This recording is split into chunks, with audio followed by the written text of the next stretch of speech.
C'est à partir de visite, tu peux faire quelques photos, on va dans la salle et tu excuses. Ouais, pas de problème.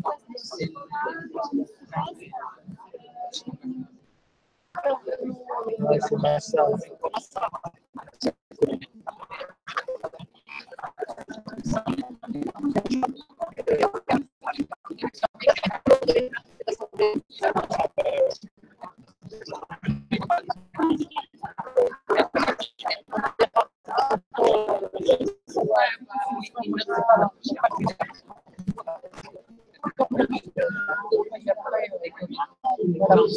Dormir dans les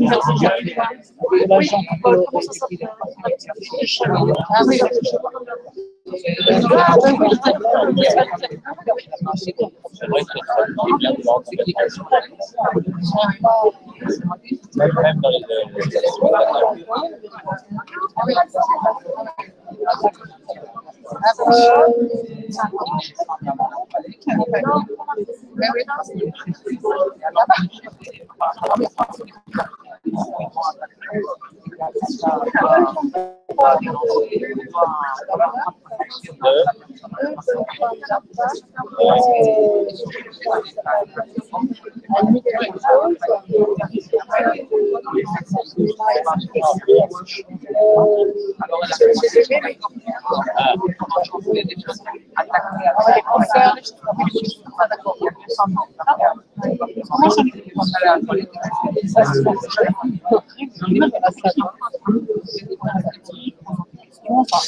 Même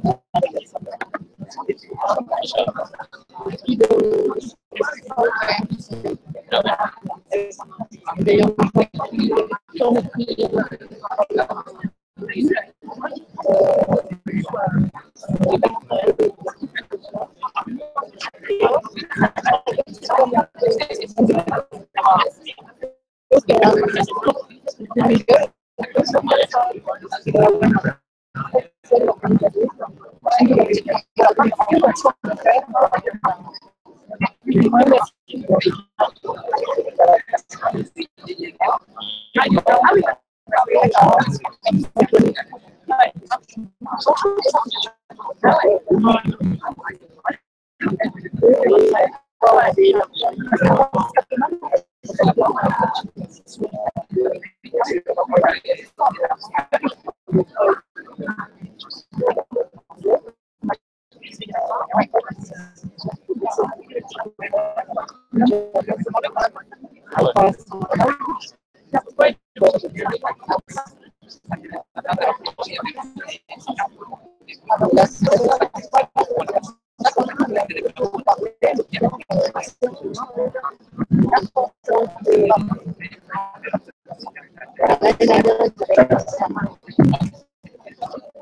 pendant de nombreuses années, ça a été à la salle. Ouais.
Par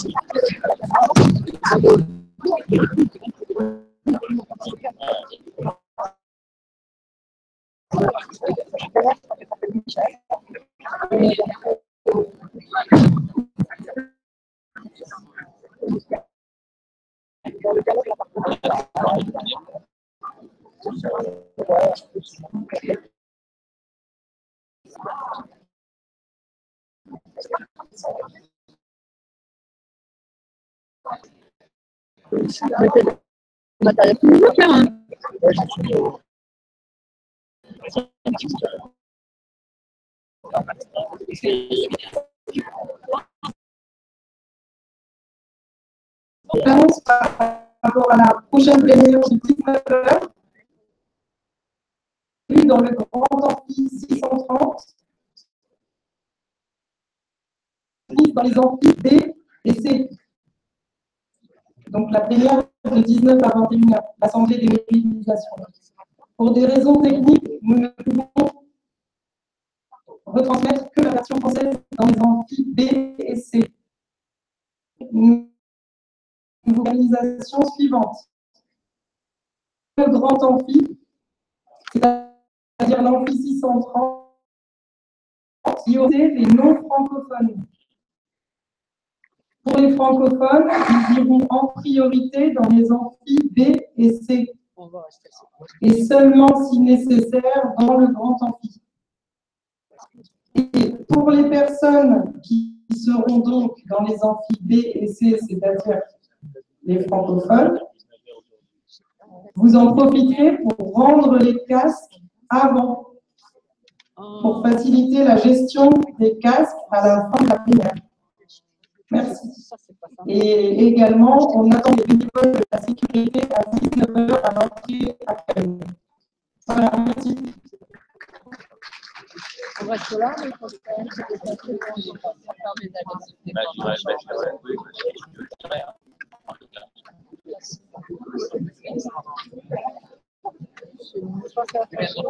Bonjour à toutes et tous. Hello everyone. Welcome to our tactics. Logical change here. My name is Carla from Austria, and I'm just introducing our speakers today and also a business plan. And then I will hand over to our facilitator, Jonathan. Also, on the other side,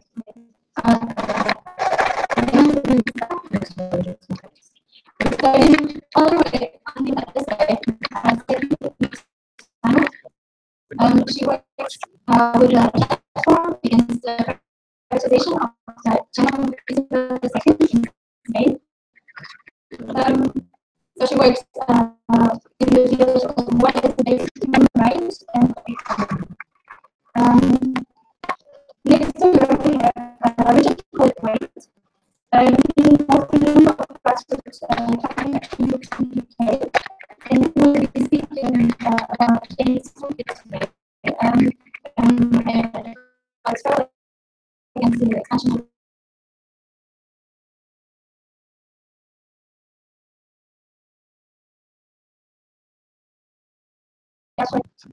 Lisa, she's from Recommend in Italy, and she works to stop the construction of a gas pipeline between Argentina and Italy, so between Asia and Europe.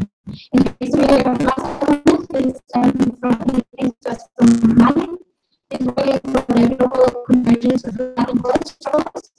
So he's working with movements with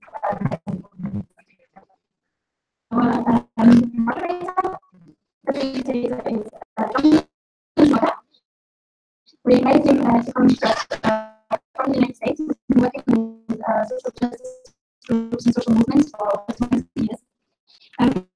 He's the director and co-founder of Beyond the Choir, a group that works with social justice groups to plan strategic campaigns and mobilize larger bases of support. In their name, they aim to get groups active and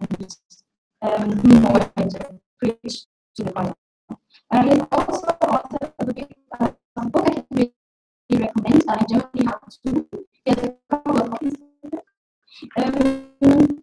Very, very good read. I would recommend it to any quickly our agenda.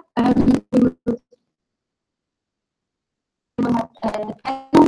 We will have some conclusions from Jonathan about the panel and also social and environmental struggles in the US.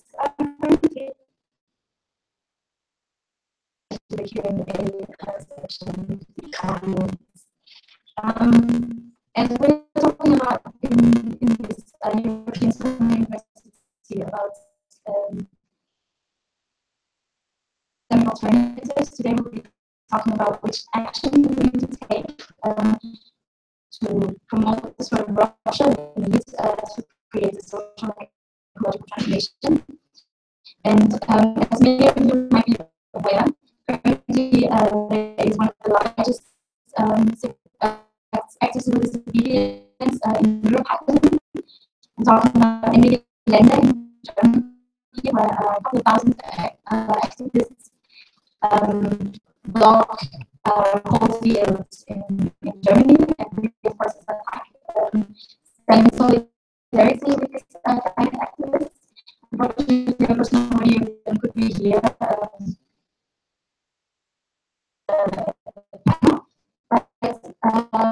We will be showing a short video of what happened.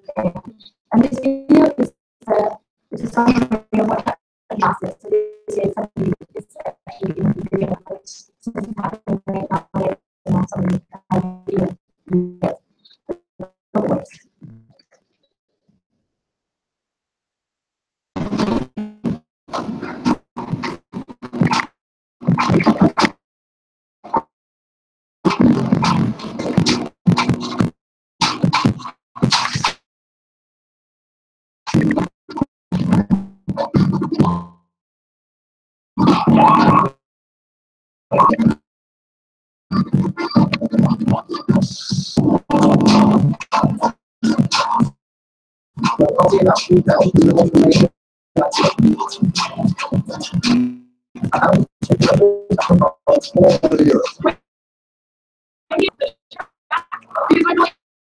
Justice, we want to come stand your ground. That was all last year, so yeah, I'm very happy.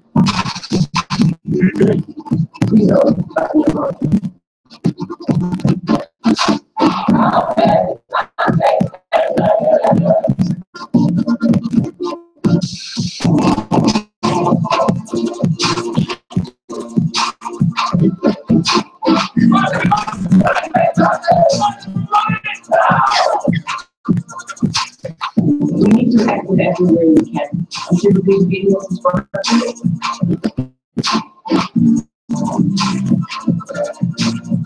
Whatever it takes, people don't go. People got the power. People got the power. Tell me, Captain Peter.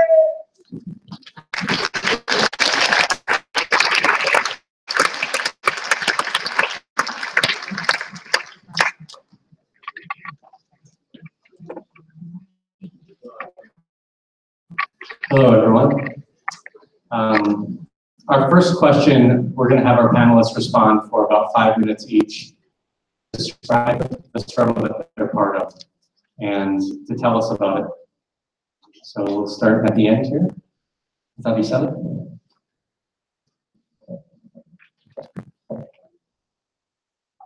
Thank you. ¿Así? El camino, nuestra lucha comienza en 2010, cuando el gobierno de la Comunidad de Madrid, un gobierno conservador, nos anuncia la privatización de las infraestructuras del agua en la comunidad, de la empresa Canal de Isabel II.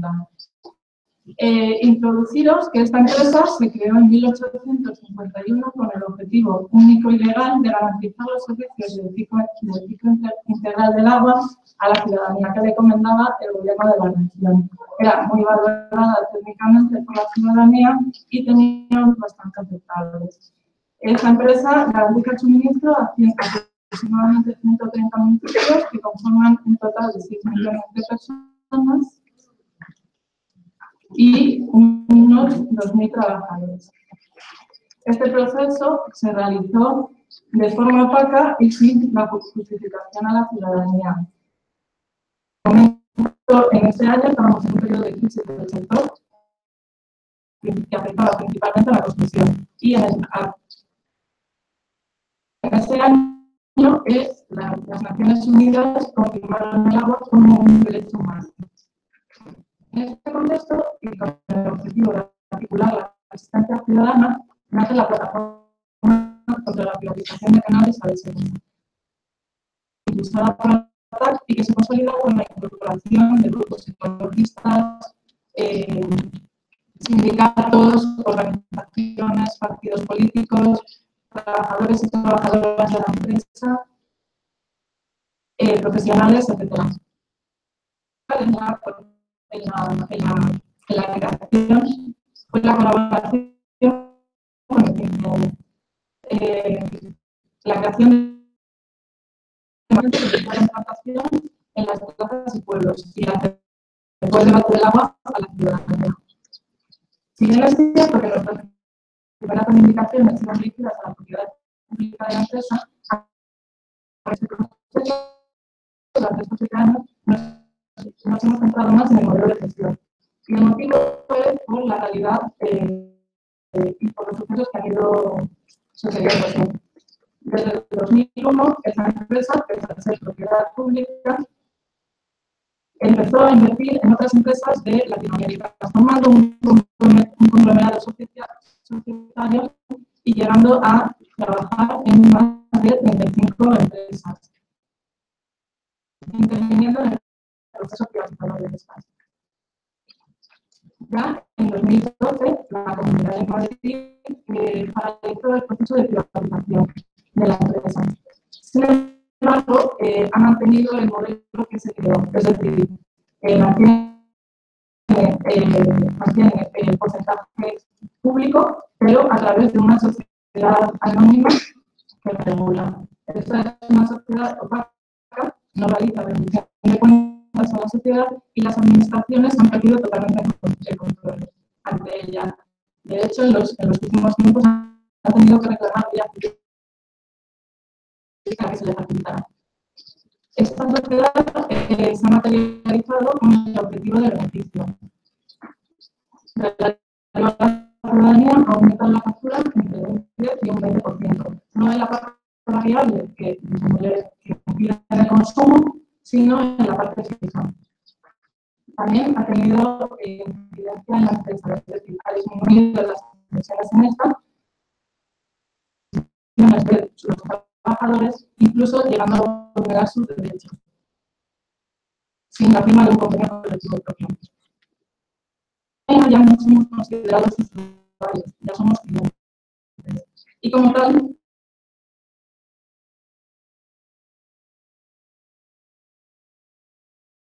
bueno, si no pagan la factura, el beneficio se ha confirmado que va dirigido a los intereses privados. Esta empresa ha sido el muro de corrupción que ha llegado al principal vicepresidente de la Comunidad de Madrid. Este escenario actual nos motiva con nuestras reivindicaciones, que se resume en un lema bastante sencillo: agua pública 100%. Porque el agua no es una mercancía, es más un recurso, es un bien común y es la realidad. Y una reserva por criterios de libertad, sostenibilidad, equidad y cooperación pública, porque es el modelo que creemos que es garante de la ciudadanía y de los ecosistemas. Pero no para reconocer, sino con una participación efectiva de la ciudadanía. Participación, rendición de cuentas, etc. El agua no punto medio, el agua es de todos y para todos.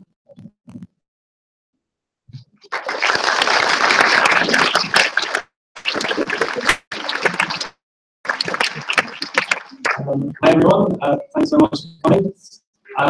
I'm Richard, and I've been involved in climate activism for a few years now. My main focus for the last two have been on campaigning against aviation growth with a number of different groups, including Fame Stupid, but also Reclaim Power and some other projects with Road Growth. And the real reason why I chose to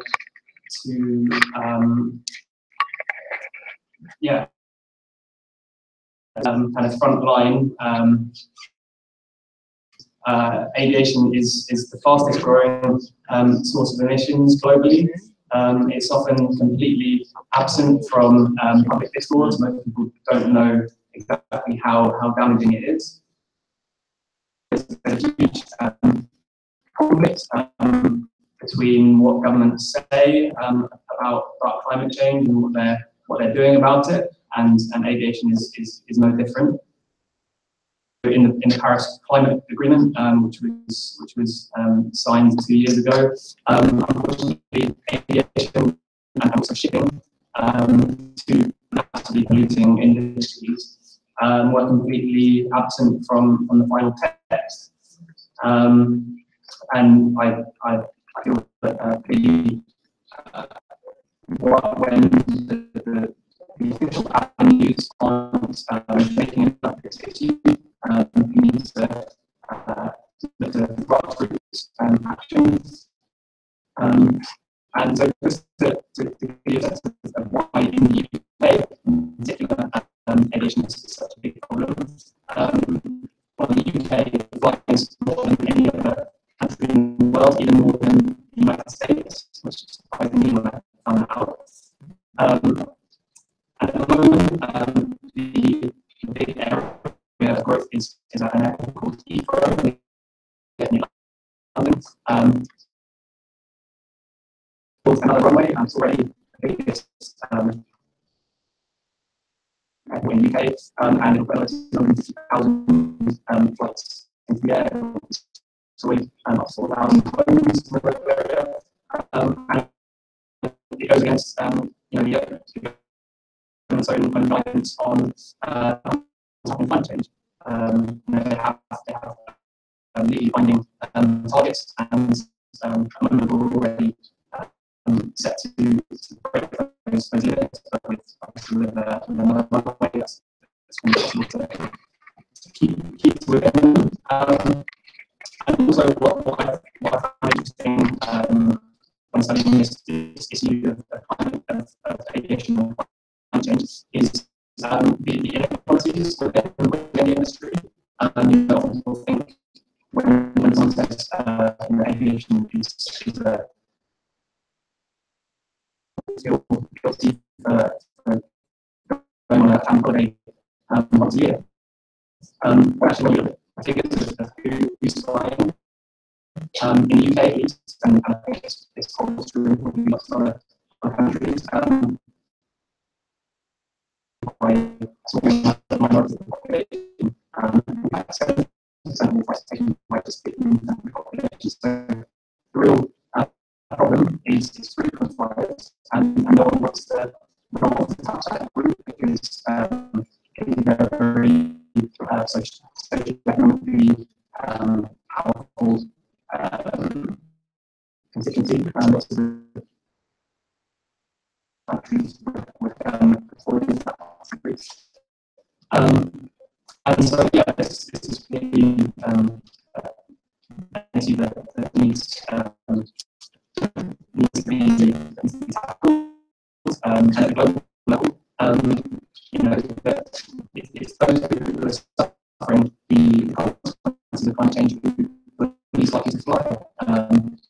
Estimates suggest that only about 5% of the global population actually flown. So, clearly, we in rich West should be doing something about this, which is fighting catastrophic climate change.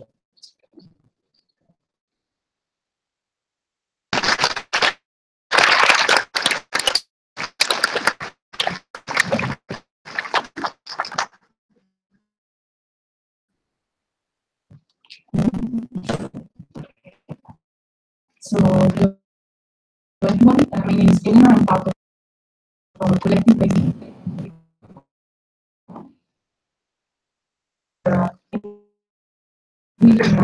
investigations and public handling against corruption and destruction of the credit.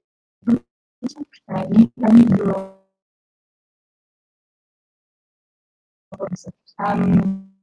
we try to promote also the society. When we talk about extractivism, we do extraction of natural resources, but we rather refer to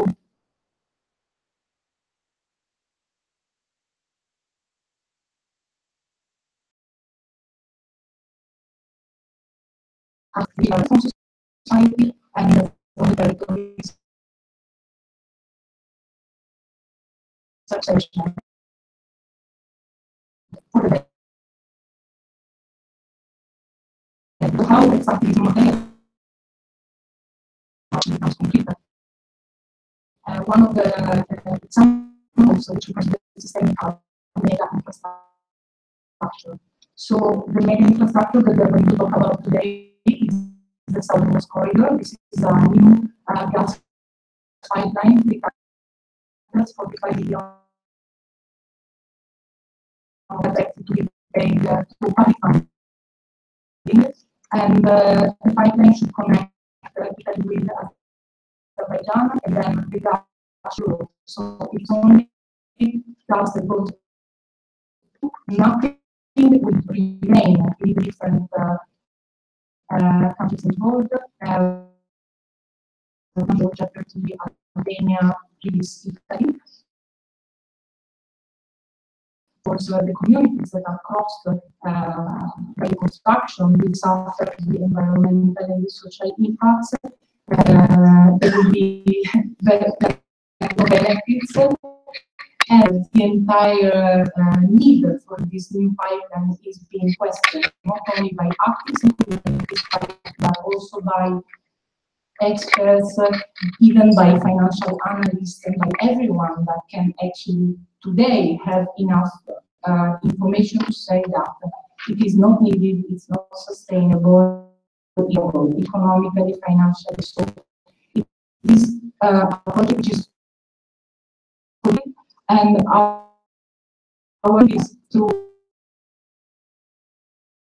building where for Italy and Europe to some on the front line.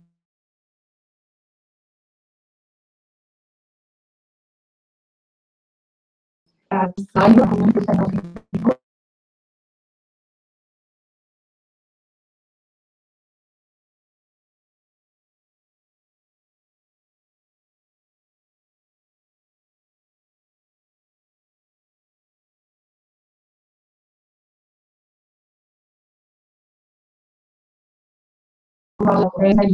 They left away. It's a land of people that are forced to move away from there, looking for a job. So the people who stay there, the youth, are people who have chosen to be there and to build their future on this sustainability, basically. They are protecting their nature, they are protecting their land, because they see how their way of living is just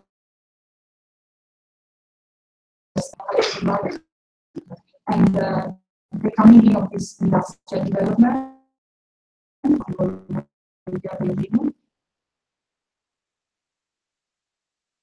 like the future that we foresee.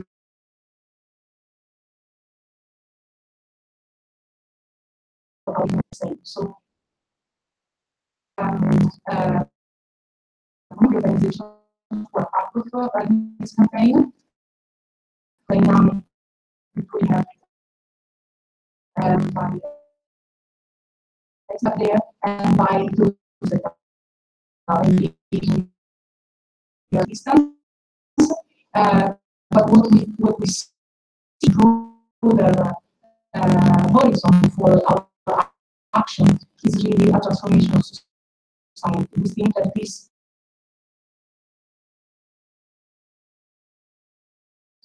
fact that we have a discount and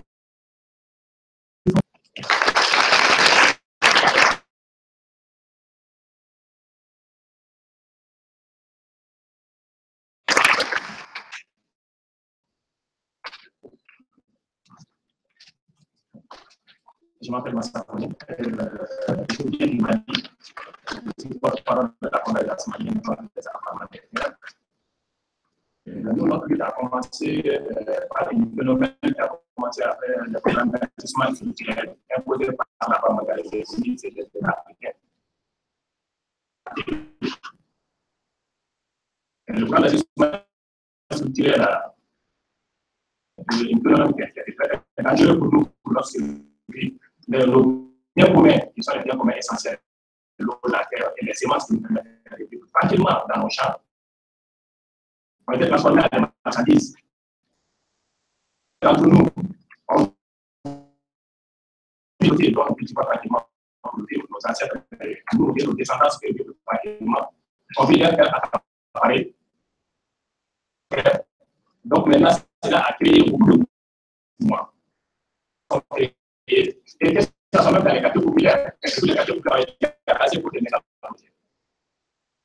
C'est un grand mouvement pour organiser tout ça. Nous sommes mis au sein d'un réseau à cause. Donc, ce combat, on a unifié nos luttes, puisqu'on était une massivité. Donc, maintenant, il fallait taper au cœur du système. Puisqu'on sait que c'est les grandes villes, la capitale, des pays qui décident de tout ça, c'est des grands mouvements, des grandes marches dans la capitale. Donc, puisque ce qui est arrivé au Mali, les quartiers populaires qui sont le pays sont rasés, nous, les paysans locaux sont pris, les biens communs et les maintenant du marchandise. Donc, c'est là de ne pas permettre à un monde qui vit tranquillement dans son champ de vivre. Donc, obligatoirement, il faut préparer le parti. Donc, c'est en préparant le parti qu'on a fait tout le programme, c'est pas qu'on appelle notre stratégie. Donc, on a agi sur la législation. Il faut tout faire pour qu'on puisse avoir des législations qui puissent nous protéger. Parce qu'avec le programme d'investissement industriel, nos lois ne répondent pas aux des communautés. Ça répond à la protection des capitaux des grands investisseurs et des multinationales. De tous bords qui sont venus au Mali pour l'exploitation des droits des forêts et tout. Donc, maintenant, la raison pour laquelle on dit qu'on sait pas des législations, pour que nous aussi on ait des législations de notre côté, de l'autre côté, former les juges. Parce que toutes les gens qui nous veulent dans nos entreprises en prison, et nos têtes sont accaparées, nos lycées sont accaparées. Ainsi de suite, puisque la même chose se passe en Afrique de l'Ouest. Donc, pour le moment, on appelle la ratification de l'Afrique de l'Ouest pour mettre un grand mouvement, on appelle la convergence globale de lutte pour la terre, l'eau et les semences paysannes. Parce que c'est trois matières indispensables pour une communauté puisse vivre tranquillement. Donc, nous sommes maintenant, on a fait des cibles sur le plan national. Nos cibles, ce sont nos parlements, parce que c'est eux, ils ont été élus par nous, et maintenant nos gouvernements qui décident aussi, ils sont aussi les exécutifs. Mais sur le plan régional, c'est la CEDAW et le programme monétaire international. Parce que tous les programmes, on a constaté que tous les programmes des l'Union africaine, de la Banque mondiale, parce que maintenant, c'est imposé. Et tous les problèmes de monnaie sont régulés par l'Union. Donc, maintenant, sur le plan régional, on a ciblé et sur le plan national, le gouvernement. Donc, c'est ce qui nous pousse à faire des grandes actions, souvent ensemble avec la grande caravane en 2016 et en 2023, notre grande caravane. Mais les contre-sommets aussi, les contre-sommets France Afrique par la champion à l'intégration. L'Union africaine, l'Union européenne et en mois de novembre à Abidjan. Donc, on prépare une grande action. Mais dans la rue, donc toutes les grandes actions, toutes les grandes décisions que les gouvernements prennent, les politiques prennent, donc on est toujours là pour nous interposer. On n'a rien à gagner de notre problème. Notre solution, c'est leur problème. Nous, on a compris que notre solution, c'est leur problème. Notre survie, c'est leur problème parce qu'il faut qu'ils vivent de nous, parce que nous sommes transformés en consommation et à des marchés. Donc, interdiction de produits, interdiction d'avoir une certaine autonomie de vie. Donc, c'est ce qui nous a poussé vraiment. Donc, à commencer maintenant à des centres de boycott de tous les grandes politiques humaines, que ce soit la que ce soit Eso es la participer au grand décision politique. C'est ce qui fait que nous avons assez pour le plus de juillet. Parce que nos élus qui sont élus au nom de nous, qui doivent parler au nom de nous, un ne sont pas qualifiés, deux sont corrompus, trois, ça peut être il n'a jamais été la c'est sans nous.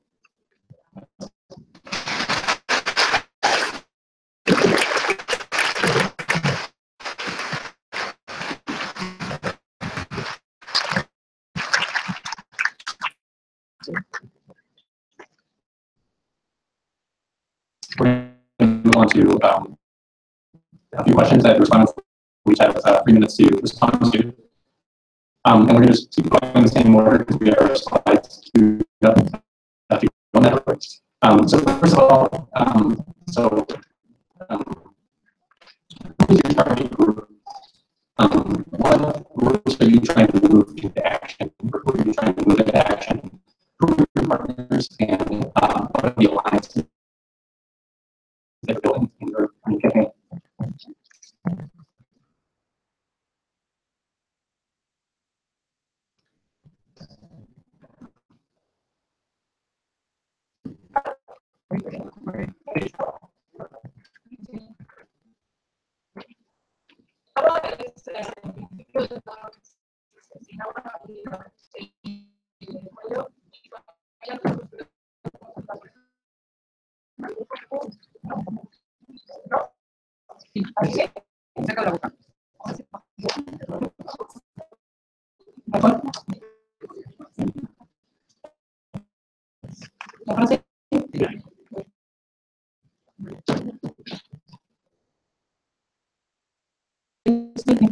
Todo lo que existe, es nuestra vida.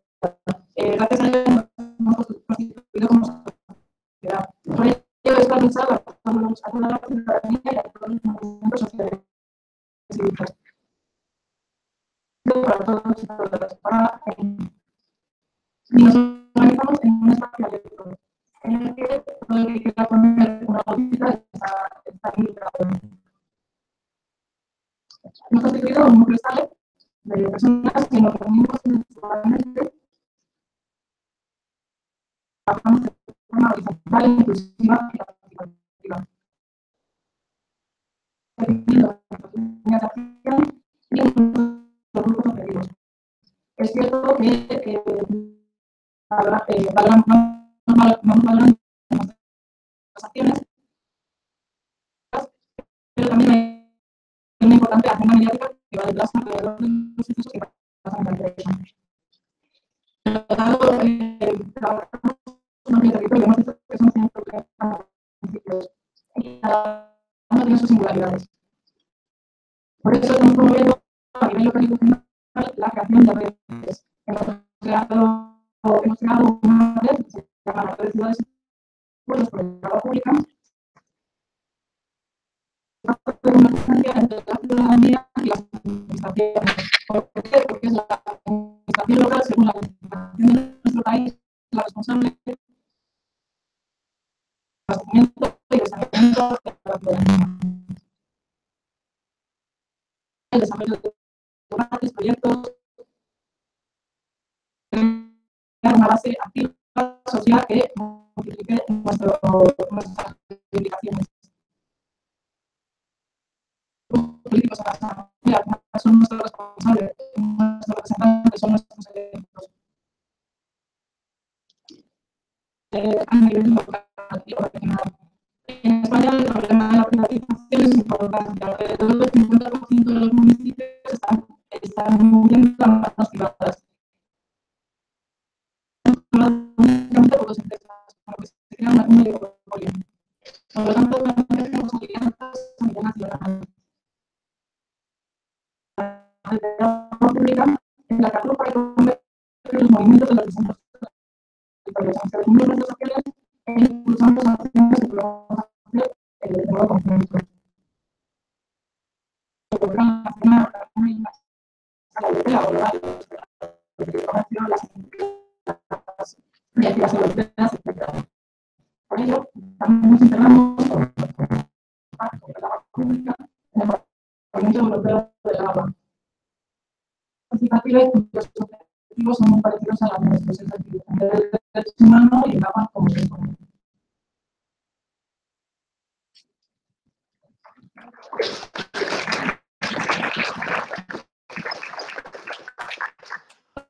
I think the first group that we would try and engage with in any campaign against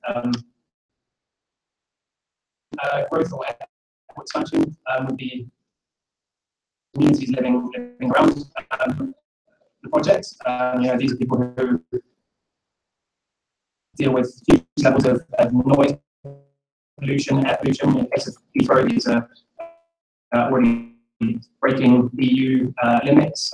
It's the noisiest airport in Europe, and also these people who you know, risk and they're often already running campaigns themselves. So we try and take the lead from them as much as possible. And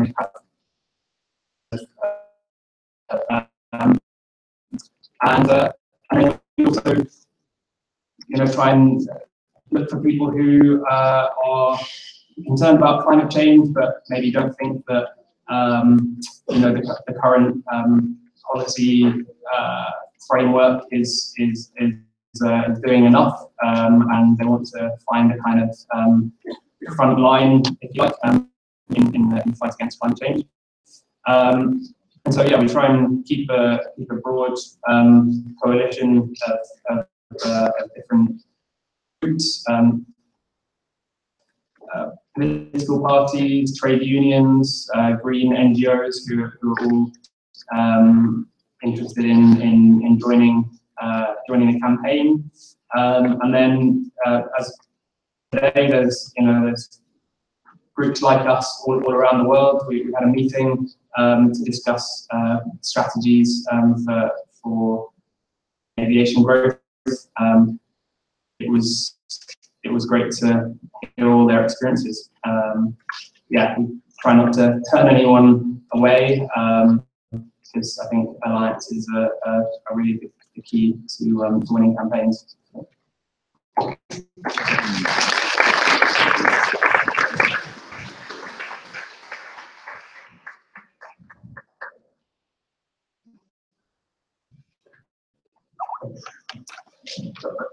So in terms of alliances, the first one is with the community and the activists who are based in Melendugno, the town I was talking about before, who are opposing the project since 2011, 2012, and it is a very rooted resistance.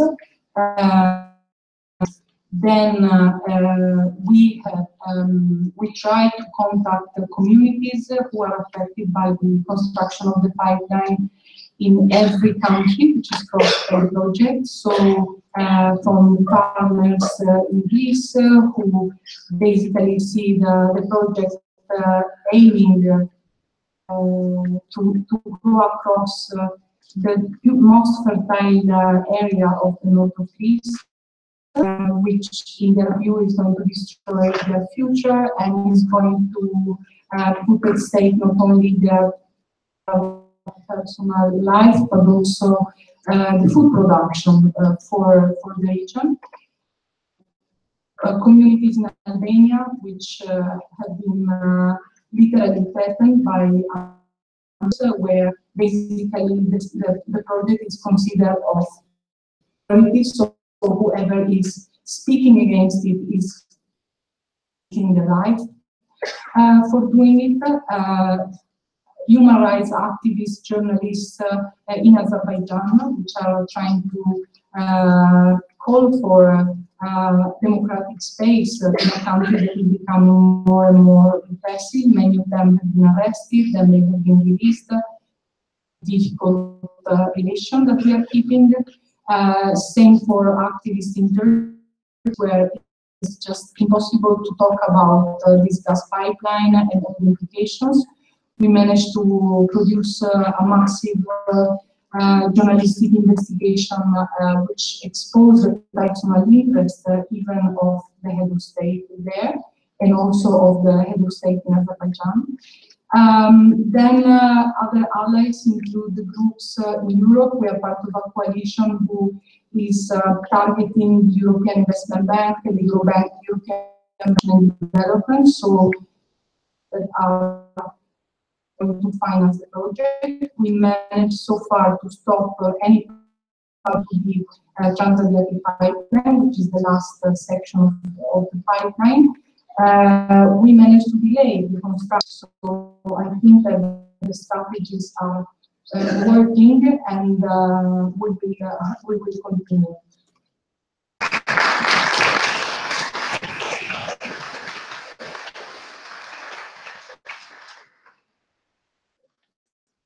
Nous, en Afrique, nos cibles, c'est les communautés qui sont victimes, qui sont affectées par ces phénomènes d'accaparement des ressources naturelles, et ceux qui sont potentiellement aussi menacés. D'autres communautés aussi, on les sensibilise pour qu'on soit une masse critique. Critique quand même pour peser lourd dans les balances des politiciens qui prennent leurs décisions insensées. Donc, pour ça aussi, cela a permis quand même de connaître une large couverture en Afrique de l'Ouest, mais aussi on travaille aussi, on a beaucoup de partenariats déjà et même membres des grands réseaux internationaux tels que la Diacantézina, le Forum des pêcheurs et d'autres organisations qui partagent les mêmes visions, la philosophie de lutte que nous. ONG aussi qui se bat sur les instances internationales sur le problème de l'eau, de la terre, sur les directives. Il y a beaucoup de partenaires avec eux. Mais outre ça aussi, on a travaillé aussi, on a noué aussi une relation entre nous et les grandes universités qui font du droit. Aujourd'hui, à élaborer des projets de loi qui nous permettent quand même de manifester autour de ces projets de loi pour quand même les imposer à notre État. Des lois aussi qu'on est aussi dans la législation des lois qui protègent les petites producteurs, qui protègent aussi ceux qui sont dans les quartiers populaires. Ça aussi, on a, et en même temps aussi, on a beaucoup de juristes de notre côté parce que régulièrement, les gens sont arrêtés. Régulièrement, nous, on a des gens qui sont arrêtés parce qu'ils manifestent devant les multinationales, qui manifestent devant aussi avoir une solidarité entre nous. Donc, mais la raison pour laquelle pour nous aider aussi dans tous ces jugements qui tombent régulièrement sur notre aussi pour aussi les projets de loi aussi et même aussi nous aider aussi à élaborer notre proposition parce que quand on conteste, mais il faut proposer. Donc nous on a notre projet de société, donc c'est ce qui nous a aidé donc à les déposer au secret aussi de ces grandes instances aussi sous-régionales et la CEDEAO et l'UNOA et même auprès de nos gouvernements pour leur montrer qu'on est force aussi des propositions. On manifeste, on bloque la rive, mais on peut aussi donc, et leur intérêt, c'est ça.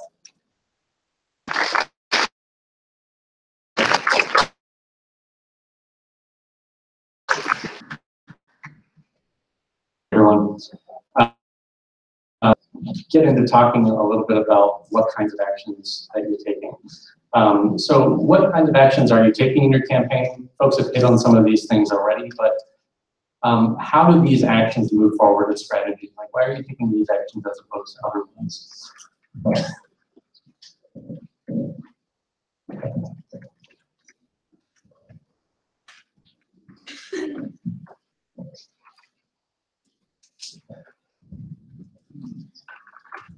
Bueno, nuestras acciones están dirigidas a fortalecer y hacer efectivas nuestras reclamaciones, que están en el lema que antes os he contado, agua 100% pública.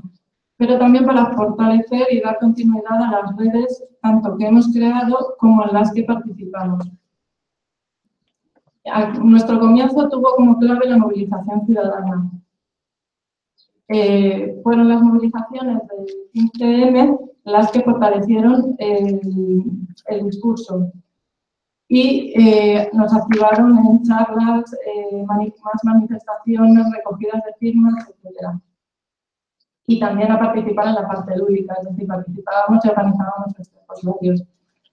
Pero la movilización siempre ha ido acompañada de pedagogía y de difusión. Hemos utilizado todos los medios disponibles para informar, pero también para formar. con campañas de información y denuncia, como la llevada a cabo informando acerca del aumento del precio del agua, del proceso de privatización, contra la violación sistemática de los derechos humanos por los cortes de suministro. Ahora, actualmente, la que nos absorbe es la reedición de este libro. Aquí recogemos pues, todo nuestro proceso, toda nuestra lucha, y lo estamos haciendo con un crowdfunding, sin ánimo de lucro. ¿Por qué es necesario actualizarlo? Porque en estos 3 años han pasado muchas cosas y hemos incidido mucho en la realidad del agua en nuestra región. Nuestra iniciativa que hemos considerado como más exitosa fue la consulta social que se realizó en mayo de 2011. En ella llevamos mesas de votación a las calles que nos ayudaron 2.000 personas, unas 2.000 personas, casi todas mujeres, para materializarla, y donde hubo una votación de cerca de 180.000 personas. 3 meses después de este proceso, la Comunidad de Madrid decidió paralizar el proceso de venta de la empresa. Creemos que se debe a causas económicas, pero vamos a reconocer que también hicimos algo. Pero, como os comentaba, mantienen el modelo de sociedad anónima, por lo que continuamos trabajando. Hemos hecho acciones legales para detener y denunciar el proceso, que tuvieron una repercusión relevante, pero limitada.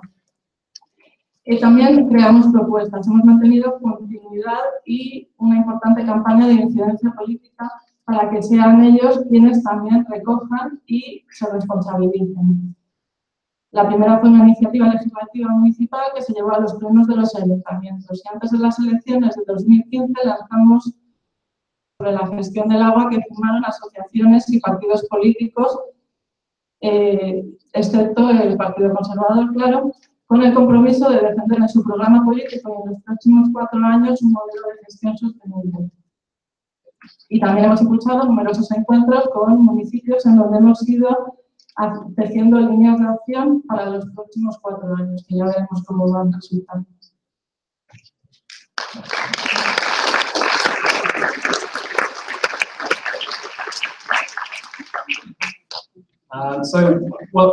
Plain Stupid has been going for about 10 years now, and the main sets us apart from lots of other groups is that we take small group direct action, which means that we don't ask for permission to take action. We go to the problem at its source, and yeah, there have been quite a lot of examples of this in just the last couple of years. I think there's some photos coming up of Heathrow 13, who were a group who managed to get into the runway of Heathrow Airport and set up a blockade, and were there for about 5 hours. And yeah, there's a mix of kind of runway occupations and conference invasions when there are big swanky meetings of the aviation industry. Sometimes a group of activists will go along and give an alternative view to what people are hearing. Have been things like banner drops. I think there might be a photo coming up at some point of a very early action that Plain Stupid did, which managed to get them to the top of the Houses of Parliament, and they dropped a big banner from there.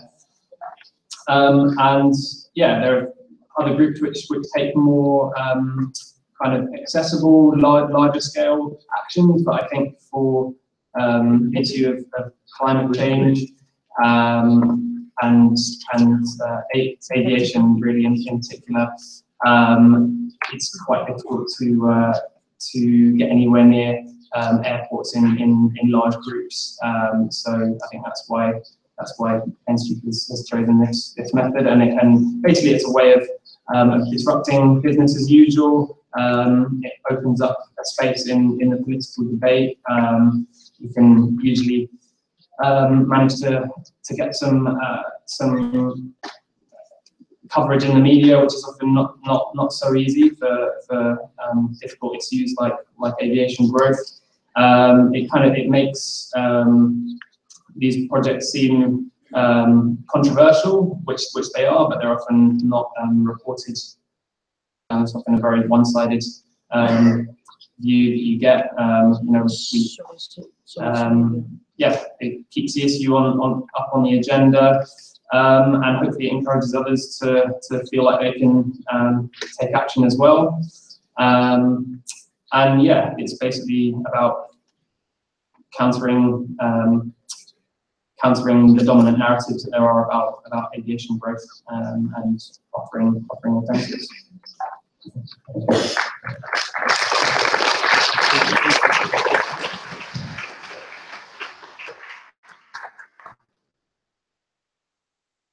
So in terms of actions, there are a variety of actions that have taken place since 2011. Some were moved by the communities, others were done by the different groups supporting the struggle from other places.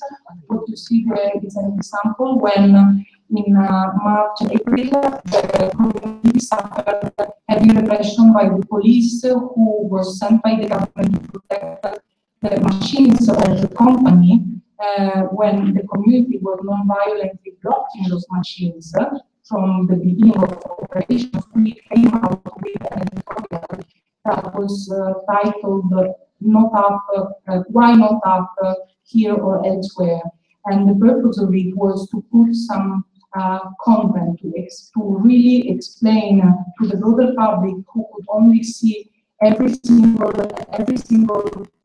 news and on every newspaper in Italy only the fight between the police and the people.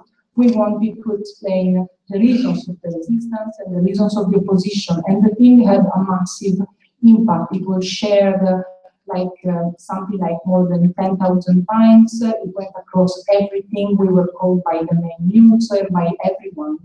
And that was an opportunity for the people, because suddenly there was a shift in how the media was covering the fights, basically.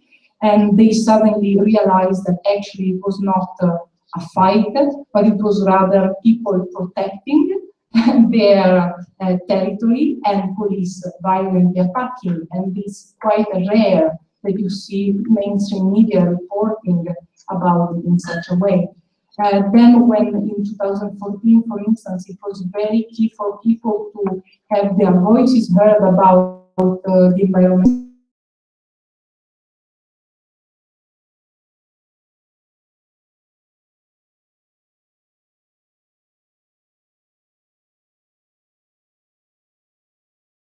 And so public financing from European institutions has been delayed. There is it's like we managed to help them to get where they couldn't get by themselves.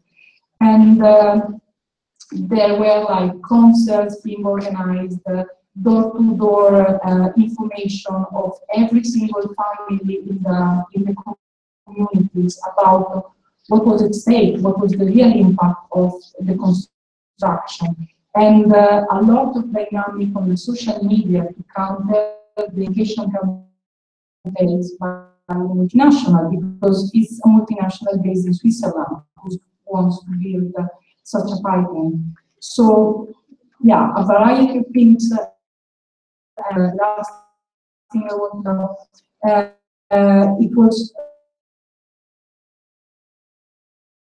when you get a moment that has helped us to build more and more, but also within the community, the choices about what to do fundamental to get more and more people on board in the struggle. Up of like today, when the entire community is mobilized, you have assembly with 500 people's demonstrations with thousands of people, when in the early days it was maybe like a group of activists who was really present every single day.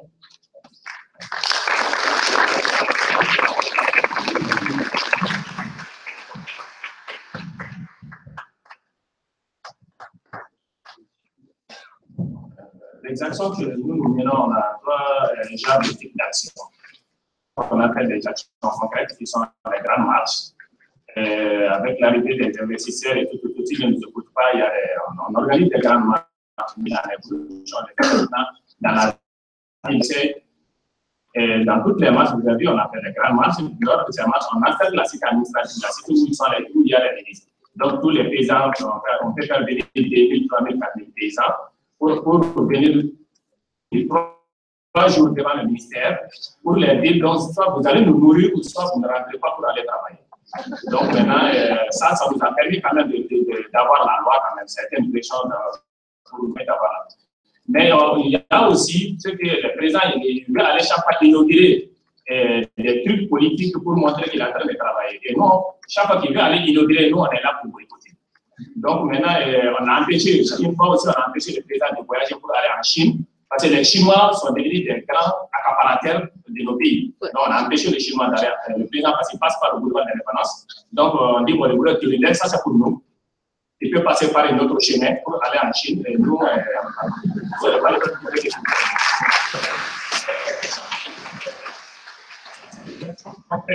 mais on peut aller un peu plus loin, souvent pour aller saboter même les machines de nécessaires. Souvent, ça arrive. Donc maintenant, on fait aussi, on fait aussi de la caravane. La caravane, on va faire même en 2018. Ça, c'est de sillonner l'Afrique de l'Ouest. On prend des points où il y a le président de la CEDEAO, où il y a 10 mois. Donc, c'était de donner la parole à des grandes villes. On appelle le préfet, le ministre qui est là, qui viennent, pour que tout le monde parle, et si que les gens parlent, on fait tous les rapports de tout ce que les gens ont vu contrôler, on les donne l'autorité qui est là, pour dire que voici ton problème, il faut toucher ton président. Donc maintenant, on a ça. On a aussi des actions, aussi des plaidoyers. Ça, c'est élaborer des livres, on appelle notre livre ouvert, envers aussi les religieux. On a toujours dit aux religieux, pour qu'on soit des bons religieux, il faut qu'on soit vivant. Donc maintenant, on dit, il faut vous mobiliser sur la partie de personnes dans votre religion. Donc maintenant, on a aussi des grands cycles qui est notre assemblée, où sont les députés et notre beau conseil, où sont les maires. Donc là, quand même, on a dit chaque fois, s'il y a quelque chose, pas parce qu'il y a des sens d'écoute avant de prendre des lois. Nous, on a été clair avec eux. Si vous faisiez passer une loi, telle que récemment, la révision constitutionnelle au Mali, vous savez que le président, il a retiré, il n'avait pas les choses, on pouvait les sauter. Mais parce que l'Assemblée a travaillé sans nous, donc on les décrédibilise, on fait des sièges, on les sabote, on fait des campagnes d'intoxication contre les députés. On n'entend pas, nous on n'entend pas l'élection, on commence des campagnes d'intoxication contre quelques députés qui sont les têtes de file, on commence des campagnes d'intoxication pour les faire tomber dans leur électorat. Donc, voici des cibles des trucs qu'on fait, souvent pas agréables, il y a la prison. On se mobilise aussi à la justice aussi, parce que nous, les avocats et autres, souvent, ils ont peur de nous défendre, donc nous, on occupe complètement la justice. Et on passe la nuit pour que les gens soient jugés devant nous, ou on nous amène tous en prison, puisqu'ils n'ont pas de prison pour des milliers de gens. Très souvent, les gens sont en liberté provisoire.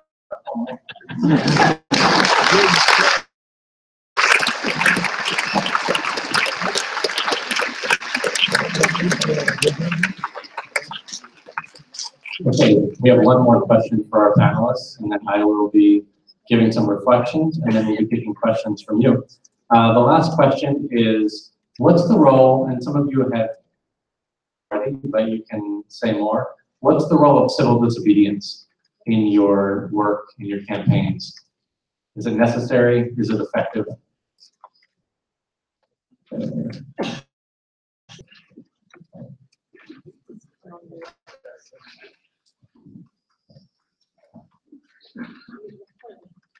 Hablamos del agua como un reto, y es un reto para transitar hacia otros modelos de sociedad, y otros modelos de sociedad se han construido gracias a la desobediencia civil, incluso nosotros, desobediencia civil.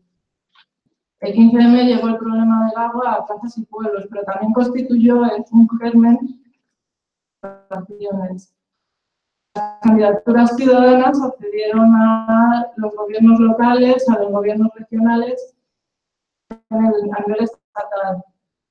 Tanto los ayuntamientos por el cambio, pero también están en la oposición, con lo cual esta herramienta de desobediencia ciudadana la tenemos ahí, con su funcionamiento y sus complejidades, pero bueno, ahí están.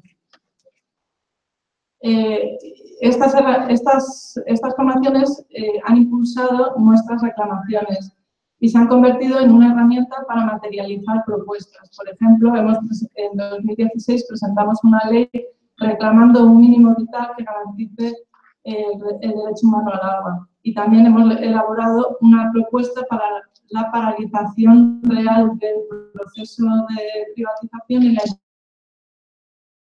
implementación de gestión que recoge un ente participativo en el que la ciudadanía esté realmente implicada. Es cierto que la gestión de la privatización ha desmovilizado a la ciudadanía. Creen que ya este proceso no existe. Nada. A esto también en 2015 la entrada en la ley Mordaza, que está en las calles y nos dificulta la acción, movilización activa.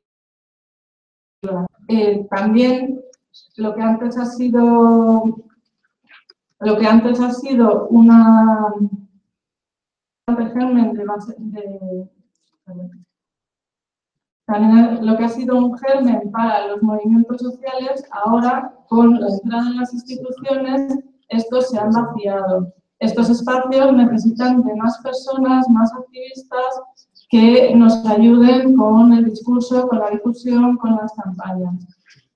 Por ello, creemos que la creación y la implementación de redes locales nos ayuden a crear esa base social que nos ayuden a continuar con nuestras reclamaciones. Entonces, las propuestas vamos haciendo, las vamos construyendo según consideramos, según la realidad mediática, porque por ejemplo, los casos de corrupción nos han permitido saltar a la agenda mediática, a los medios de comunicación. A partir de estos casos de corrupción hemos conseguido implementar y que el discurso se oiga. Pues aprovechar esas pequeñas semillitas, esas pequeñas cosas que van pasando para seguir estando presente y materializar nuestros objetivos.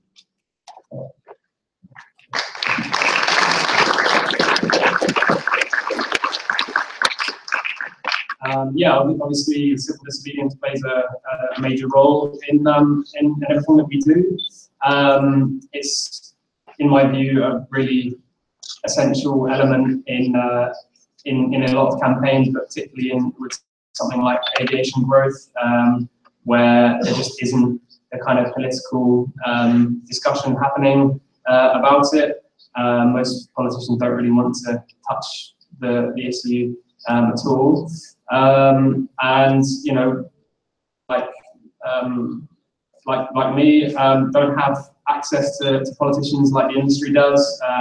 You know, we don't have the same level of resources to compete with them. They, you know, they use PR firms to do their work for them. They spend millions on advertising, and yeah, you have to do something to level the playing field a bit, I think.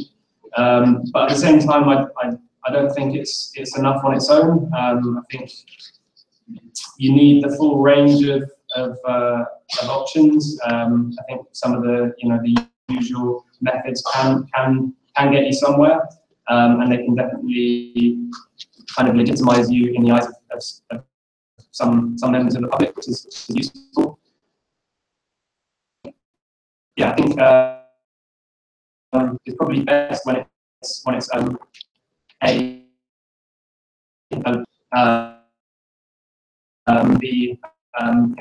bigger campaign that lots and lots of different strategies together. So yeah, I think it's a problem when some direct action movements become isolated from other parts of the campaign. I guess at the same time, it really depends on your aims. So groups that a runway in London Airport, and they did that under the banner of the UK branch of Black Lives Matter action. and used very radical messaging about climate change being a form of kind of neocolonialism, where some people's lives are valued more than others, and some people's living standards are valued more than others' lives. And that was a really, in my view, I think that was an important way to change the debate about climate change. It's really about people in very vulnerable countries, in terms of climate, and people who are that you don't have to feel those effects. So.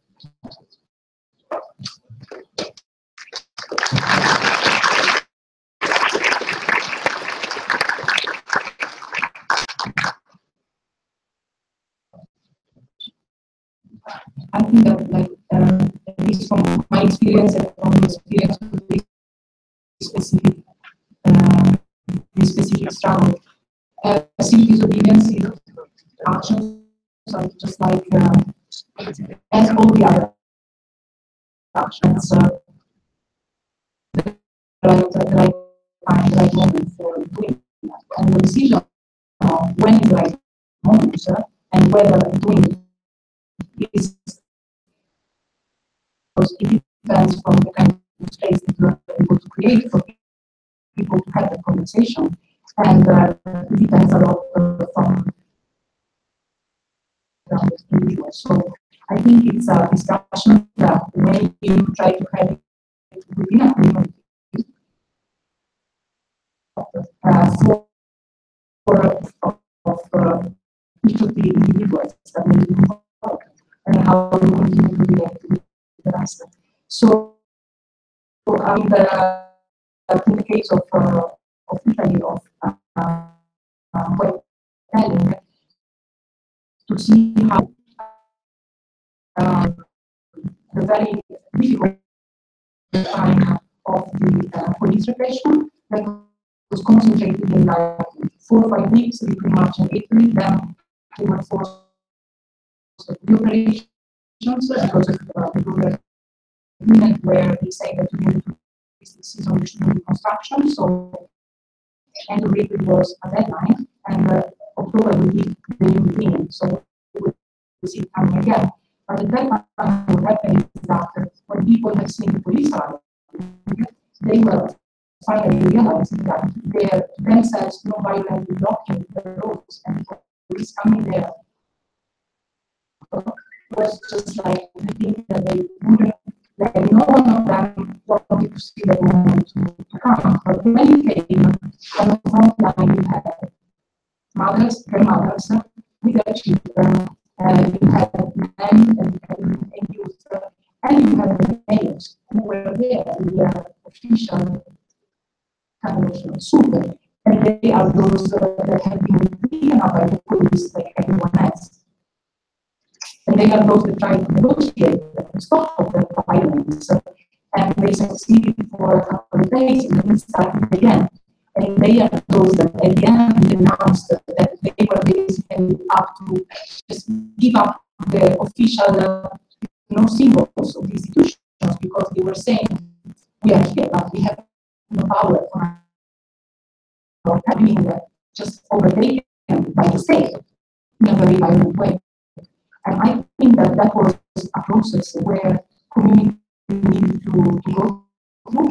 And then the discussion was quite interesting because the mayors themselves, they were saying that it's like we will continue to fight, like we will continue to be here, even if it means to go against the state, which we should use them, but actually we are not, because we are representing our people. So I think this type of dynamic is quite telling. The thing that I want to say is that it's really important how you, whatever practice you use, how you are able to make it so that it helps you good community and to build relationships. Because when you do something that is just not the right time or not agree enough, then it's the time that you have more trouble in dealing with the consequences than within the community, and it's not helpful in continuing to this.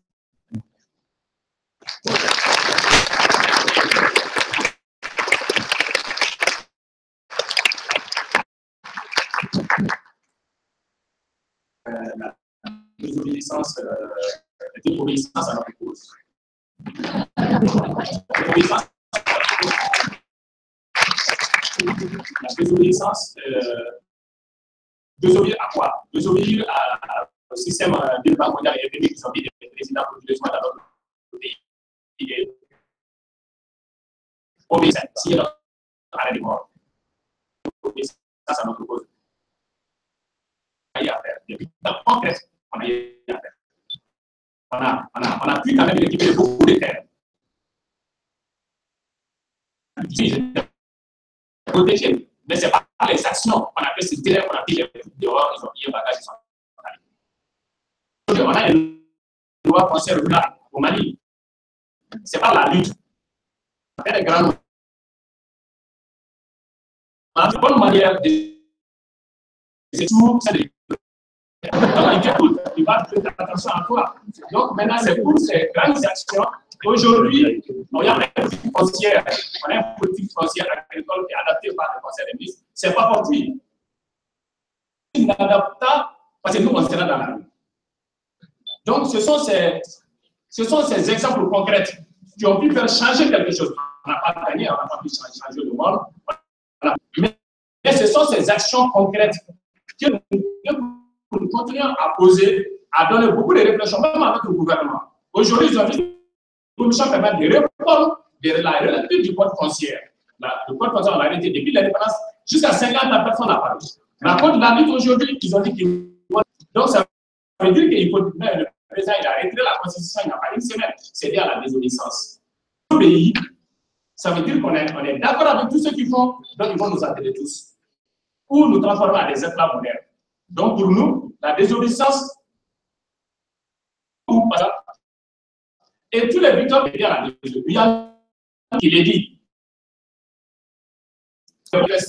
Pour que moi, je puisse quand même parler à mon président. Donc, le ministre, pour voir son président, il faut que nous, on lui chope la rue, et que le président, la personne ne le voit même pas.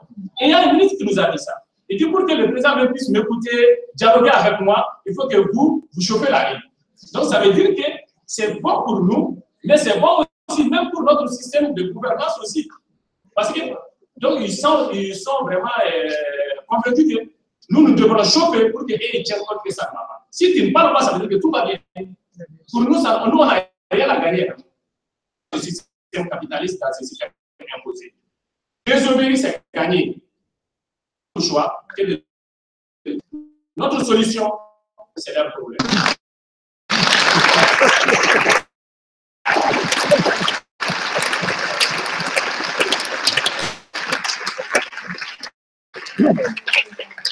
Thank you. I'm going to do reflections, and then we'll be taking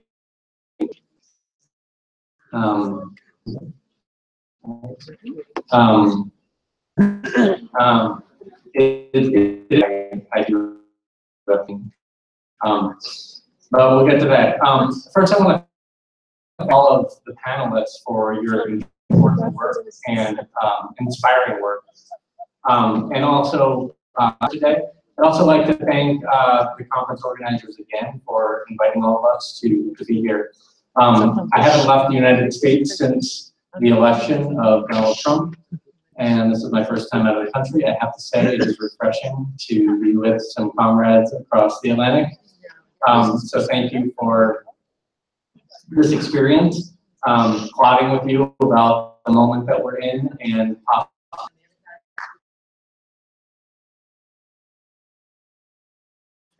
we're doing. So we assert in this space that another world is possible, but the big question is, how do we get there? What are the means? What are the mechanisms? What are the tactics? to move us from where we are now, this difficult place, to the world that we envision, that we think that we can get to, that we think that we must get to. And this is why tactical discussions are very important. Because it's not enough to know what is wrong about a system. It's not enough to understand the issues. It's not enough to have an analysis of wrongs and grievances. In short, truth alone is not enough, and we know this. Truth does not have an inherent edge in a political fight. There's a common phrase in English, I don't know if it would translate well, but it's might does not make right.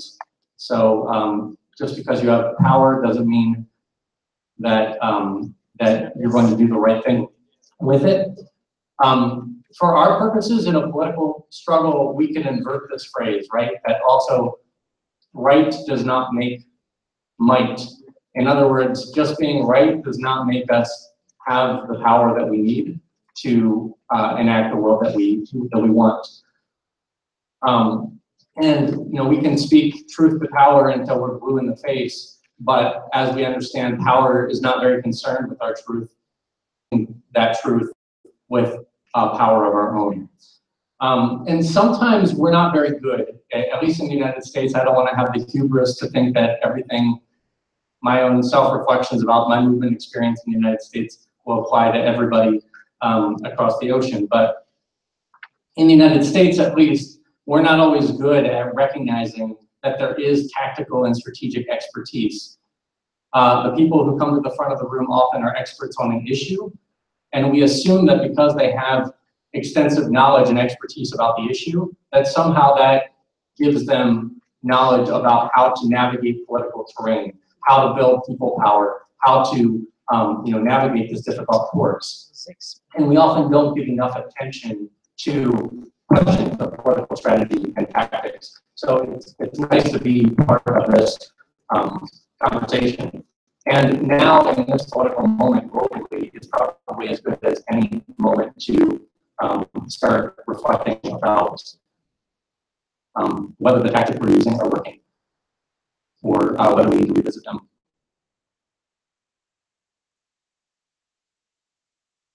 So because I do have a new book out that digs into these questions of strategy. My book also looks at the group dynamics and subcultural phenomena,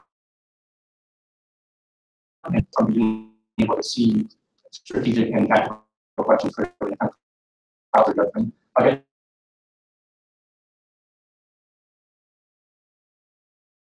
Back to what I was saying, I do want you to indulge me in my own organizing work. There we go.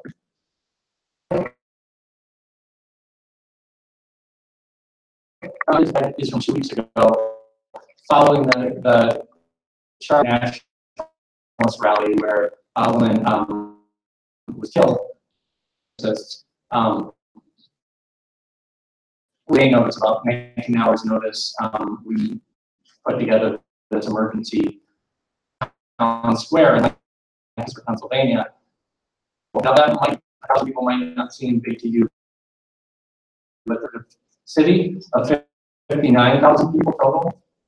That's a election. We were never able to mobilize more than at most a couple hundred people. Usually it's hard to mobilize 100 people, and that's so something big has changed. Just a little bit about that as it relates to this about strategy. Organization from scratch since the election. Since someone. And we've been able to put pressure on our representatives. We turned out consistently hundreds and sometimes thousands of people at our town square. We turned out 2,000 people, the largest demonstration in our city's history, to fight in. We use disruptive tactics. We've occupied Representative Smucker's office, which you might notice he shares my last name because he's my cousin. He also has blocked me on Twitter. But we've done some of that since then. So how did we do that? there's a lot to unpack, which there's too much to unpack in the time I'm allotted, but I would like to point out a few key things that are pertinent to this conversation strategy. So I think the most important, and I heard this in so many of my fellow panelists' remarks, is we met our base where they're at. And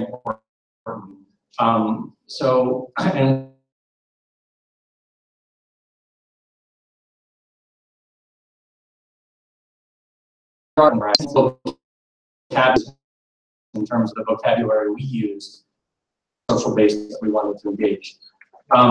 So when Trump won the election, here we go. When Trump won the election, a small crew of us met together to make a plan. We knew that there would be thousands of people in our area who were very upset about what had just happened and would have no idea what to do because collective action is just not in the practice of. So we tried to create that space by calling for an emergency.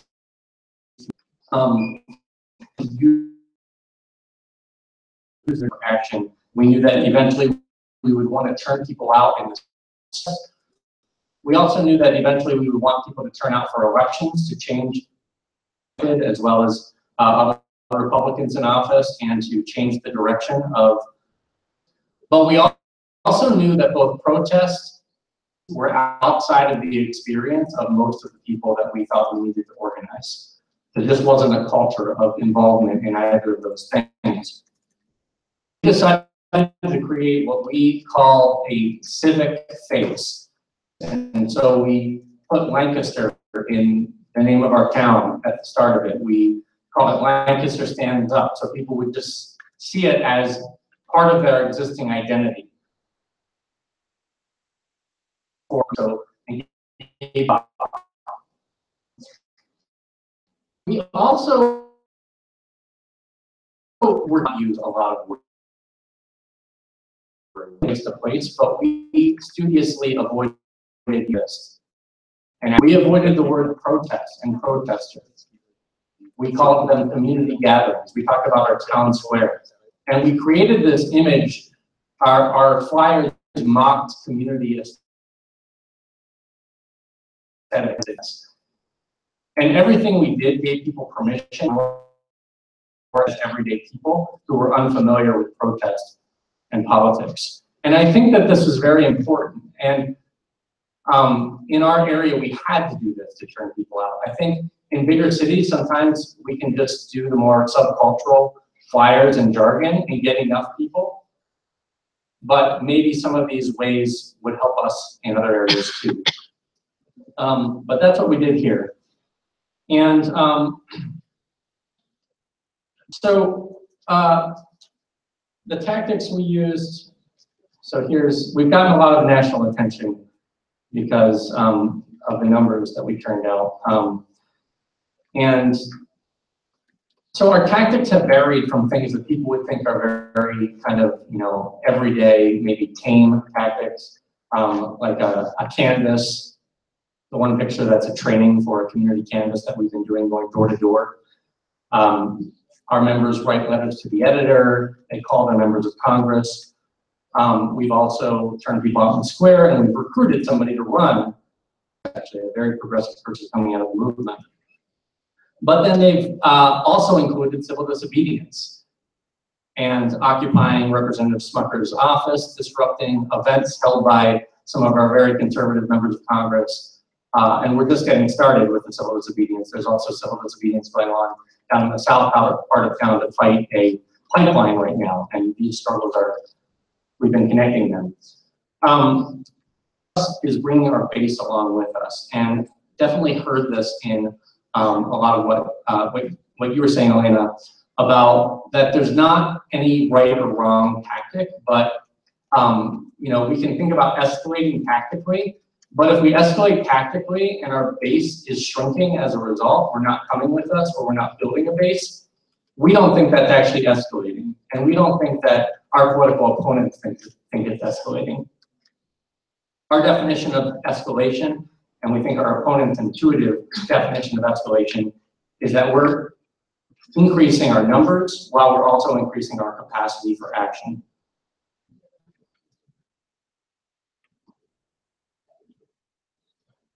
So back to the more abstract level.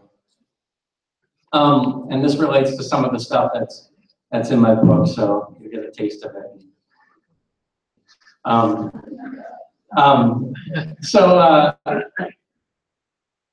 In some ways, having a tactical discussion is putting the I don't know if that phrase translates, but there's a number of things in place, levels, foundations, to know whether our tactics are effective. And we can't always know. You were saying it's very difficult to know for sure whether our tactics are effective. But having some criteria can help us take better guesses and evaluate our tactics more effectively. Additional layers that we look at our vision. So Masa said, when you protest, you must also propose, right? We need a political vision to ground ourselves, to be moving toward. And we also need political vehicles, organizations like the campaigns that people would include organizations, maybe political parties.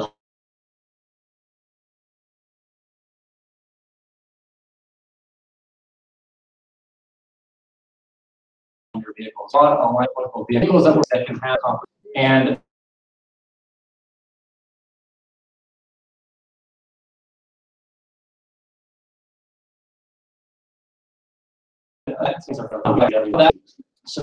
so campaigns have a strategy to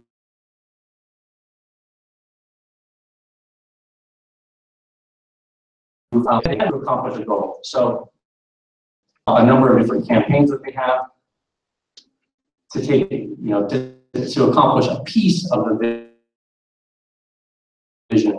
And then the final thing on top of that, right, it's our tactics, our actions that we take to move those strategies forward, to build our vehicles in the process so that we can accomplish our goal. So Paulo Freire, the Brazilian educator, has a quote that I really love. Even though it sounds a little confusing on first glance, it's what can we do today so that tomorrow we can do what we are unable to do today, right? So this recognizes that today we might not have the capacity, we might all be underdog fights. Today to achieve our vision. But what can we do so that we're not just fighting with this very small capacity now, but that tomorrow we have a little more capacity and we can accomplish more, and the day after that, a little bit more. So of these things, of tactics, strategies, vehicles, and visions, probably the thing that we should be least attached to is our tactics.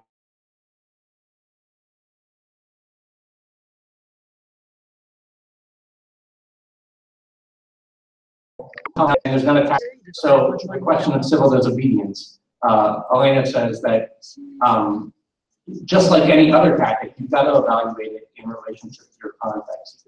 So briefly, this is a tool that we use. It's called the tactic setup. The tactic star. And I won't go through it completely, but basically it's just a glorified checklist that's circular that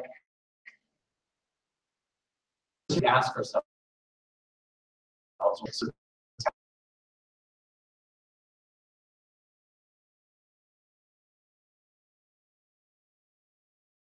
In our other questions are, what is the message? And so I heard a number of people talk about this, the message that resonates. Does it frame it? Does it reframe the issue? So if there's a narrative of police versus protesters, can you reframe that in terms of the elite who are extracting community wealth or public wealth, our common future and our public good? The tone, do you want it to be celebratory or sober? There's not a right answer, but and make our point. Who is the audience?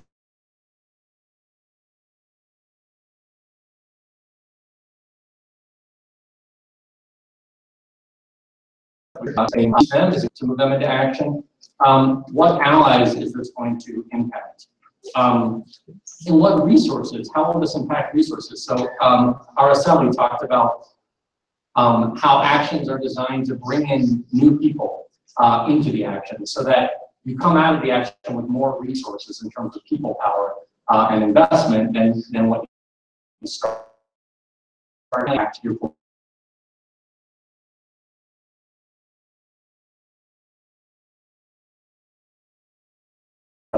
So a bit of a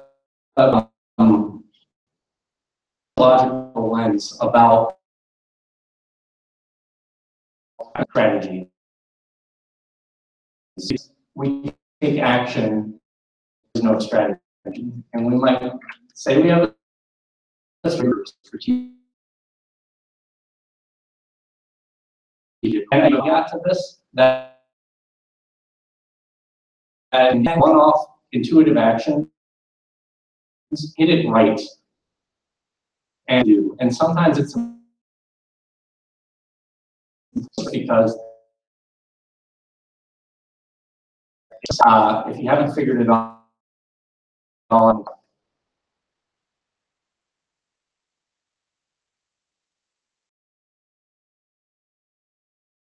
but it already can look at group processes. And so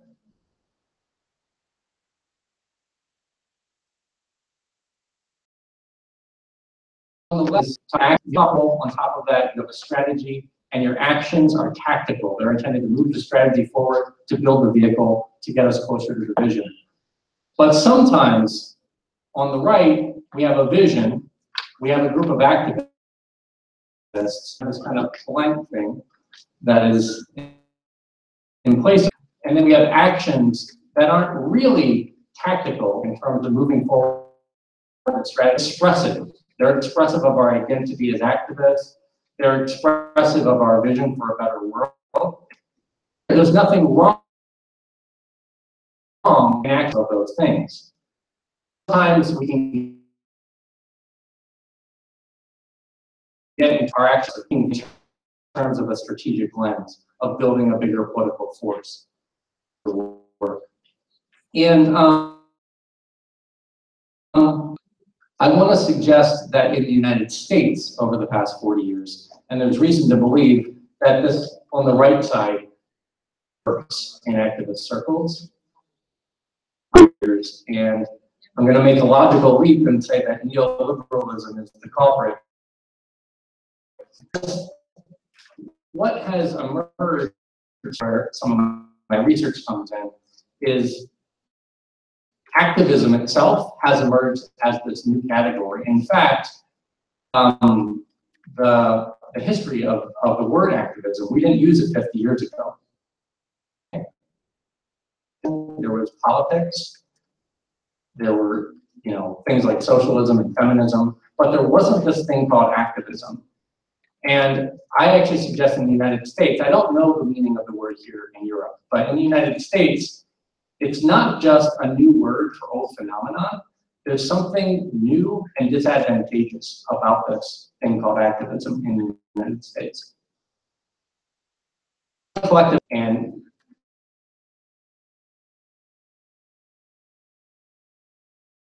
joining, talking about activism has emerged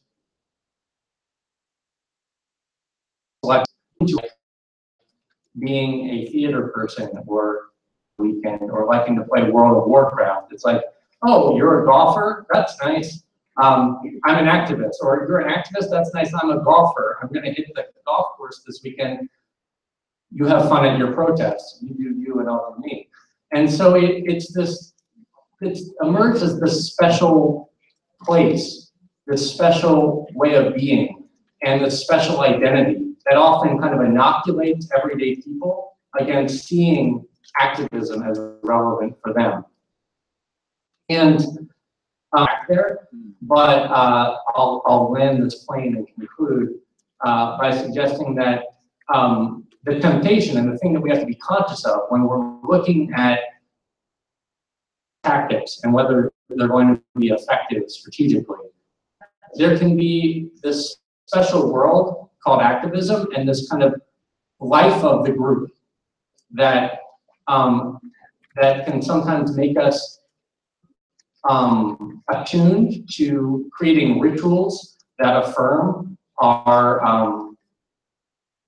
common group identity than strategies that move our work forward.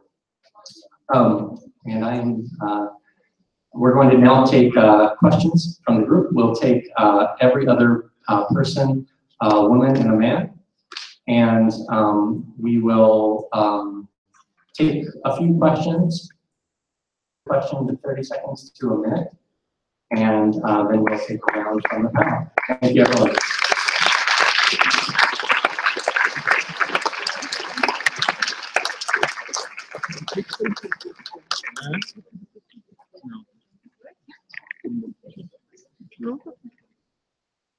Thank you very much. J'aurais d'abord une question pour Vincent Caudet et ensuite une autre pour utiliser pour la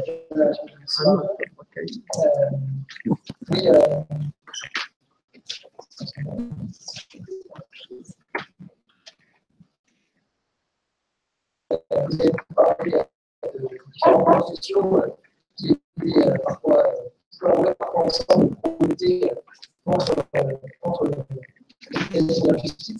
Et je voulais vous demander, j'ai entendu hier qu'il y avait une grande entreprise qui avait validé, je crois, qui avait ouvert un groupe pour les miniers et le Nigeria. Et donc, je leur ai pour vous demander si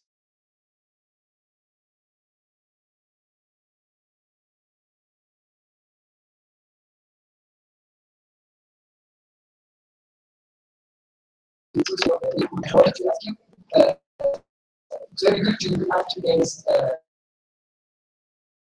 things, but because you need those ecological things, and how would we do that? Because it's very good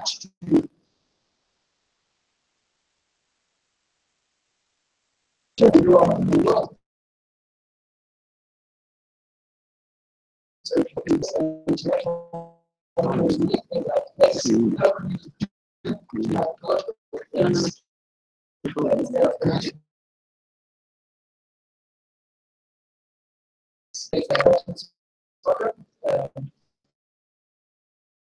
You said that you have replaced the protests and emergency, but in such movements, if there are problems of, I mean, if you like being a community and things like that, and it's like a consensus, we could lose the class struggle I mentioned at the problem of the partition of workers. We also, finally, I just wanted to recommend a book.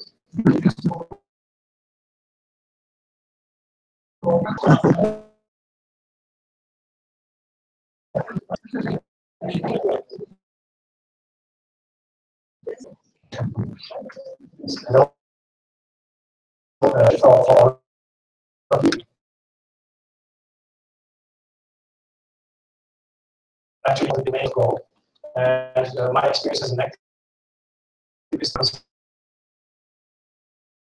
is that it depends really on your basis. So the basis is not. So how do you manage if you have all conservative people inside your basis to make them go to your goals? Because at the end, the goals for the activists who are on the top, who are trying to organize the movement, they have goals who are more utilist, let's say, than the basis. So how can you manage to be involved with people together? Because in all your different examples, the basis is not really homogeneous. So how can you try to be involved?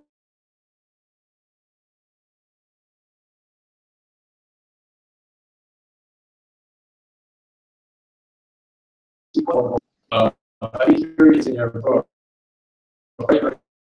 serious question, the last few years, not in the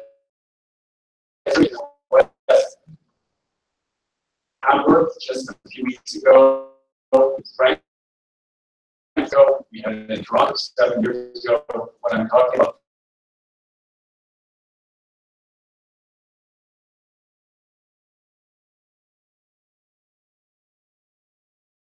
is some kind of aids that should and organize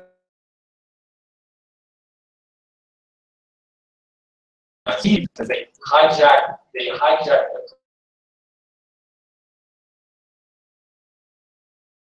the people in it. But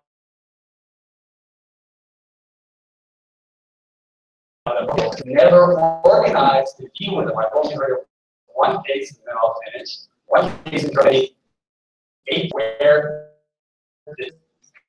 photographs of these people, photographs of them, and they were recognizing a couple of them as police officers. And so I think we need your book is called a handbook. So a handbook, or at least a one chapter and a half, after how to deal with these people who really are very damaging to progressive movements. So my question is, do you have questions? Hi, I have a question about organization. Very difficult time right now, so one protesting football anger. Like climate change, we're going to be reaching a big crisis point, and then we have a lot of discussion about how people help it. So I just wanted to give your feedback about your kind of folks and all that. Probably most of it is, but really how relating to the health crisis, what you guys.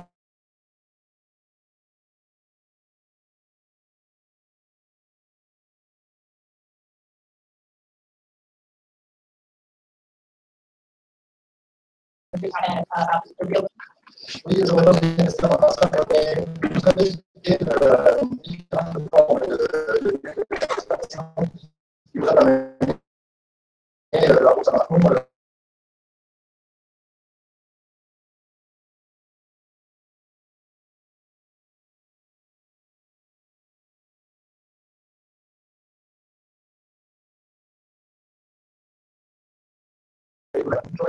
aussi inspiré des processus qui parcelles de terre à des familles plus génération.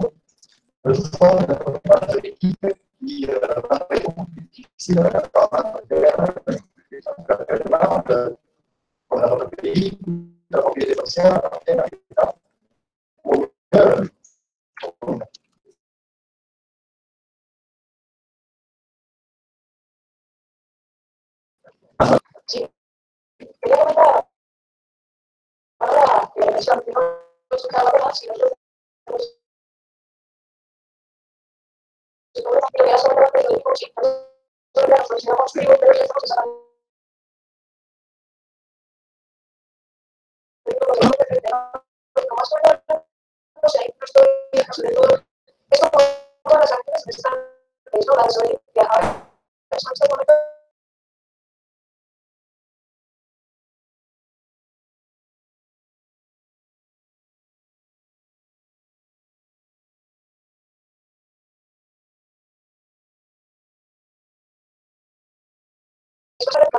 Each for 3 minutes. Addressing whichever questions you would like 2 minutes. Sure.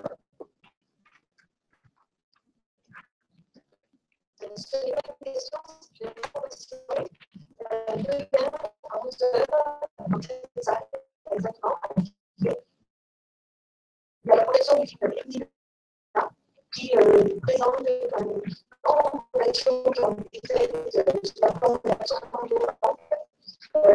par partie du mouvement de la population, le mouvement de richesse, le blocage des questions de la peau.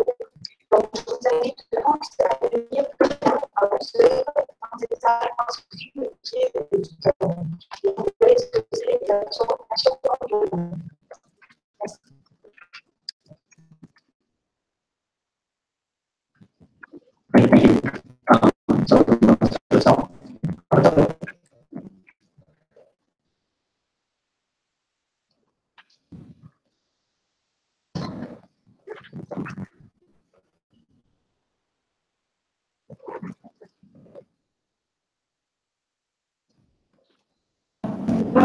de más bases, de cómo conseguimos llegar a nuestros objetivos con respecto a las bases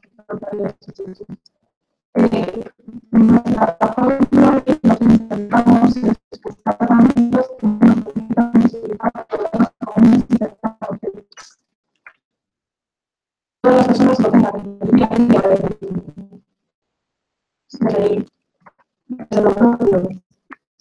Y también con un lenguaje quizás más integrador que un lenguaje integrador que comprenda, que entienda, pero que a la vez responda a las diferencias, no tanto desde la cabeza, sino también apelando a la emoción. Bueno, son unas sorpresas que me gustan más a nivel persona, ¿no? Y lo que sí es un trabajo continuo, la cooperación continuar con el discurso, mantenernos ahí y estar constantemente. Esas son las fórmulas para intentar llegar a las bases. Para nosotros que somos las de fuera, vamos a un lugar. Es diferente que cuando un vecino llama a los otros vecinos, o cuando una persona cambia un poco y esa persona curso. Es un trabajo que lleva tiempo, pero cada vez es más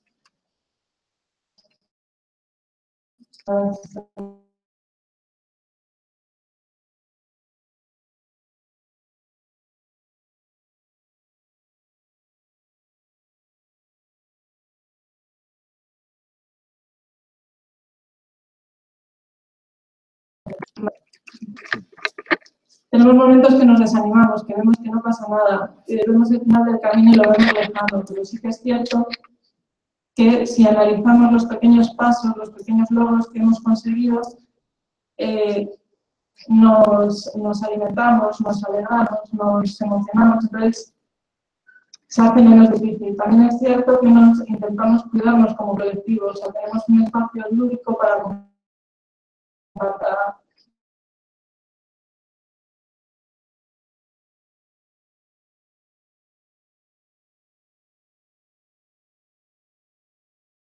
no solo, aparte de los objetivos y de la estrategia, unas motivos que somos nos ayudan a seguir adelante.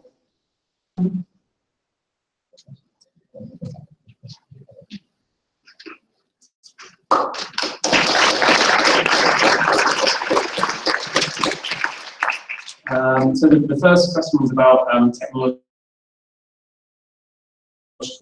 innovation. It's funny because it's probably the response that comes up most often when the need to limit aviation growth. People just really feel, you know, there's got to be a techno fix out there. You know, we should be able to develop something to meet our you know, insatiable for aviation.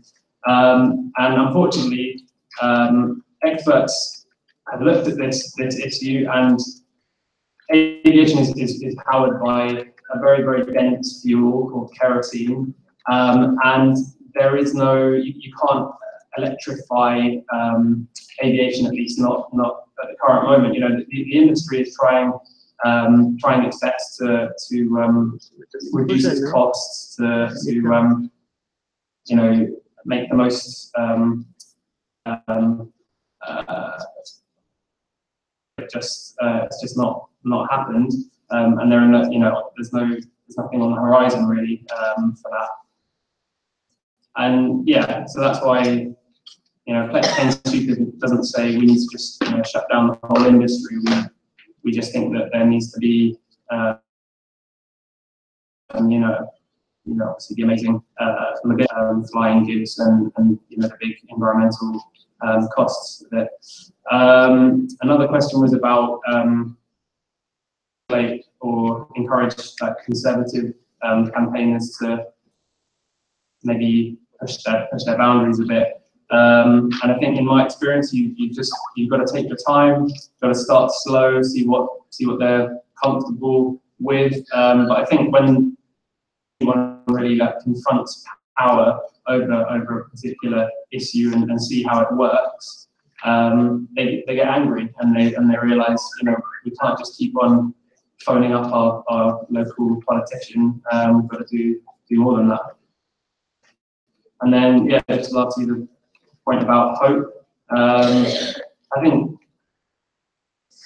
read some history and see what people have managed to achieve. You know, I think people have had it a lot worse than us in particular. History, obviously, it's, you know, different for everyone. But yeah, I think people manage to achieve things against the odds, and yeah, we should try and learn from them. Just going to quickly end. I promised in the meeting I had earlier about growth and climate change. Airbus headquarters here in Toulouse, and they are of aircraft and at Avon station, and yeah, love it. In a photo shoot, it'll be action, but hopefully it'll still be. And yeah, we're also going to meet as a work in November at the COP23. So if anyone's interested in getting involved in aviation.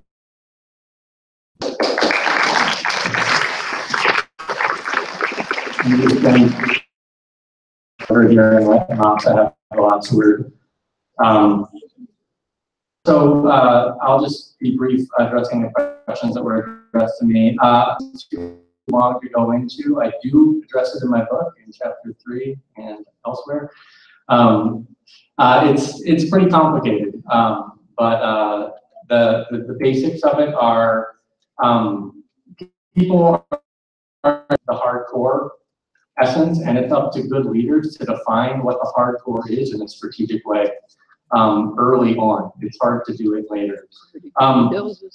I must have probably been too succinct if people got the impression that we don't pick fights. We pick fights. We pick class-conscious fights. We talk about the 99%. We talk about how Trump is a lemon populist, that he's a junk populist, that he's doing the bidding of the rich. We are picking fights. The words activist and protest and protester don't actually carry any political content. Carriers of baggage, partly the fault of conservatives.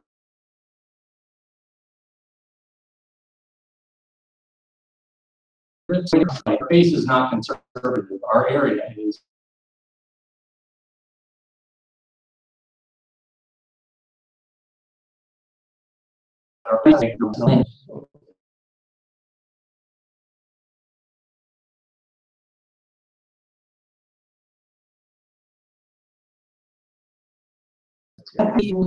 Above 21, there is no basis for us. I mean, there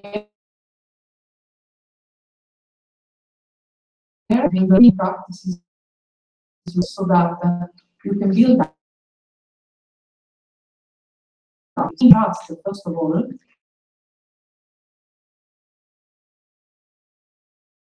It's like, for some people, the objective is the fight, you know?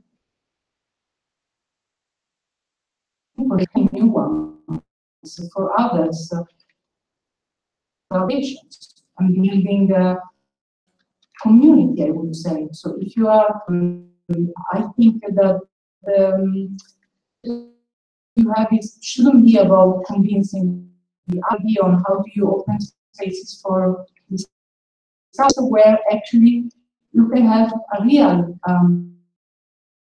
where things can really come up, not ideologically, not this flag and someone else has another flag, and you really go issues that are at stake. Build relations, and probably the same goes also between groups. I mean, even if you're not rooted on a territory, that is the role, at least we are interested in too.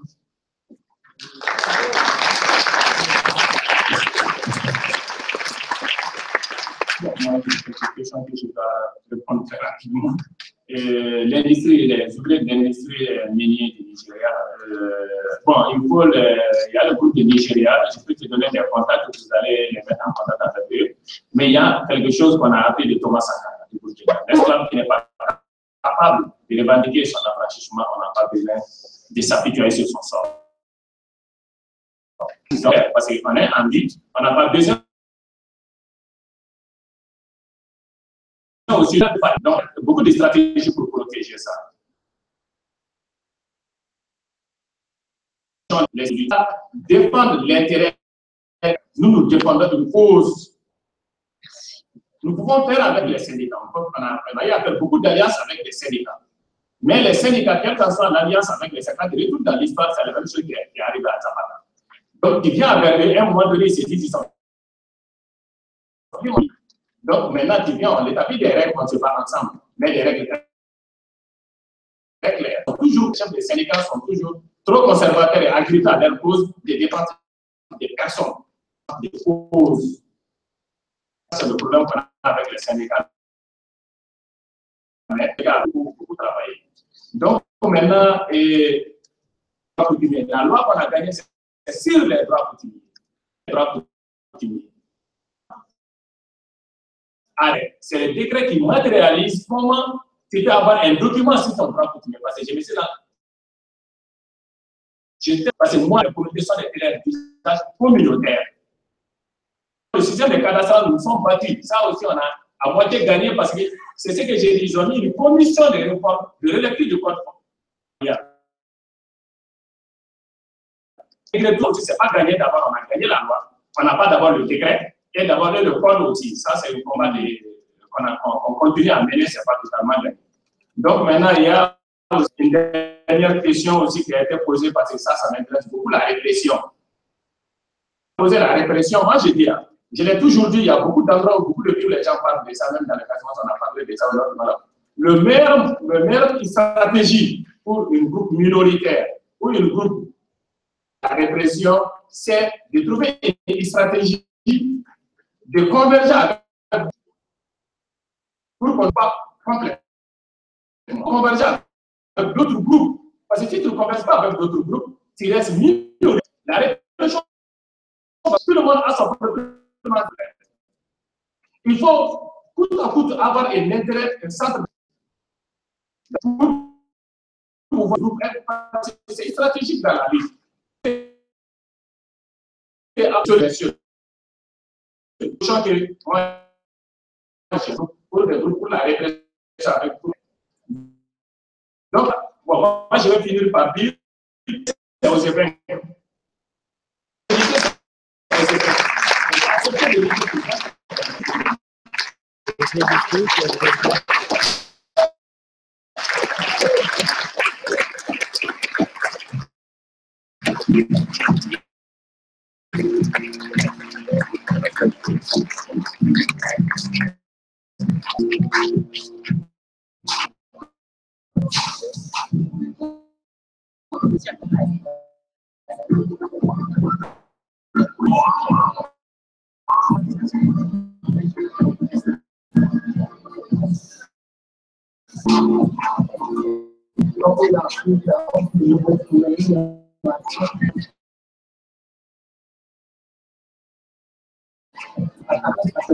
When you decide to try something, how you come to the track?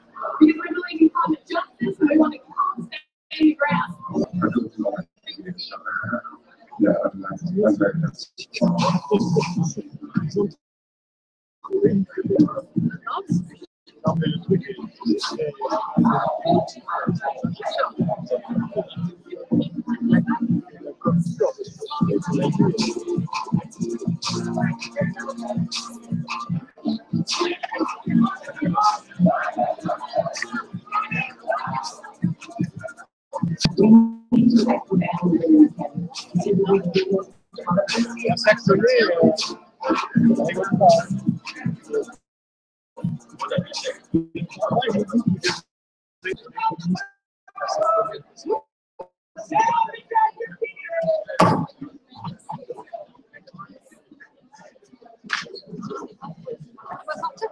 Ouais, j'ai sorti.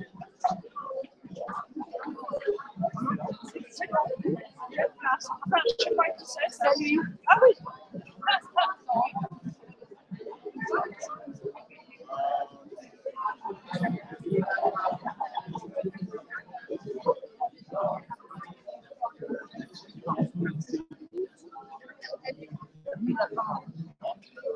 Il y a des gars du Burkina Faso qui me disent on a bien suivi, mais dans le Maroc, ils ne font pas la vidéo en général, ils suivent avec les chiens. Et le texte, c'est le texte que tu traces ou tu as des logiciels? Non, j'ai pas de truc de transcription. Oui, oui. C'est vrai que et même l'audio, ils n'arrivent pas. Des fois, tu arrives à choper sur la l'audio, c'est beaucoup vidéo, moins ouais, lourd. mais moi je ne fais pas En Skype, par exemple. Ouais, mais là je ne fais pas l'audio parce que je veux garder. T'envoies juste l'audio. Je veux garder. Tu peux garder un peu de pouvoir. Je veux garder un peu de technique. Après, si toi tu veux faire l'audio, regarde un peu de pouvoir. Non, non. Tu ne peux pas envoyer les images. Tu ne peux pas envoyer le son sans l'image. Je sais pas.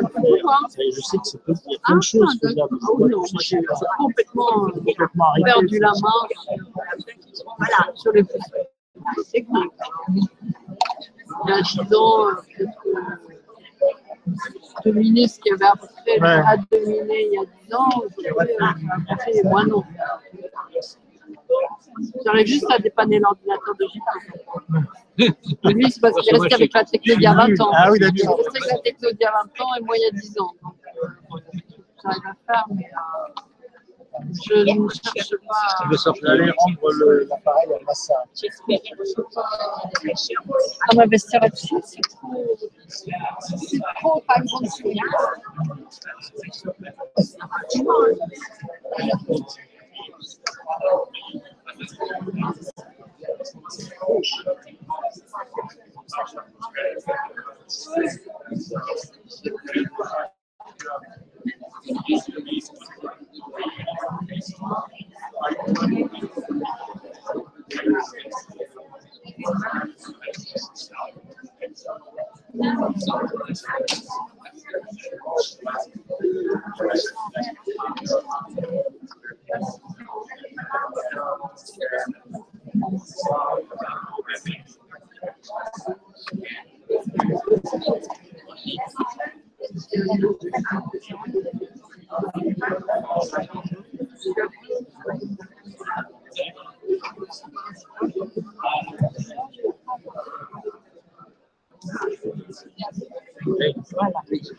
Oh.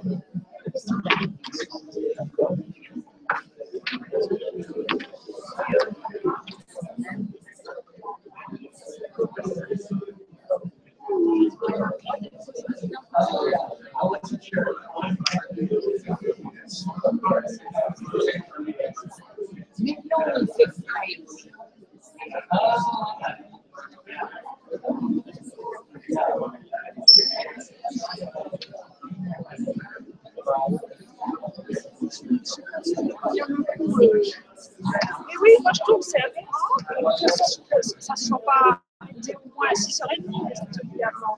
Parce que là, on enchaîne jusqu'à 21h. On enchaîne depuis 14h15 jusqu'à 21h.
Mais non, il n'a pas. Mais non, vous avez. Voilà, c'est pas pareil.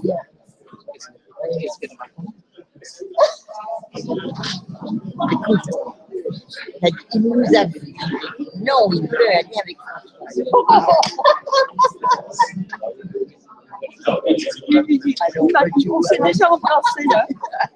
Oh, il vient déjà de le faire,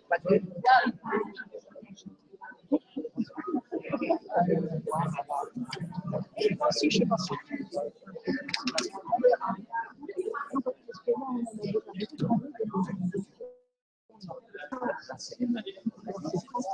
C'est les campagnes, il y a aussi les campagnes. Oui, je pense.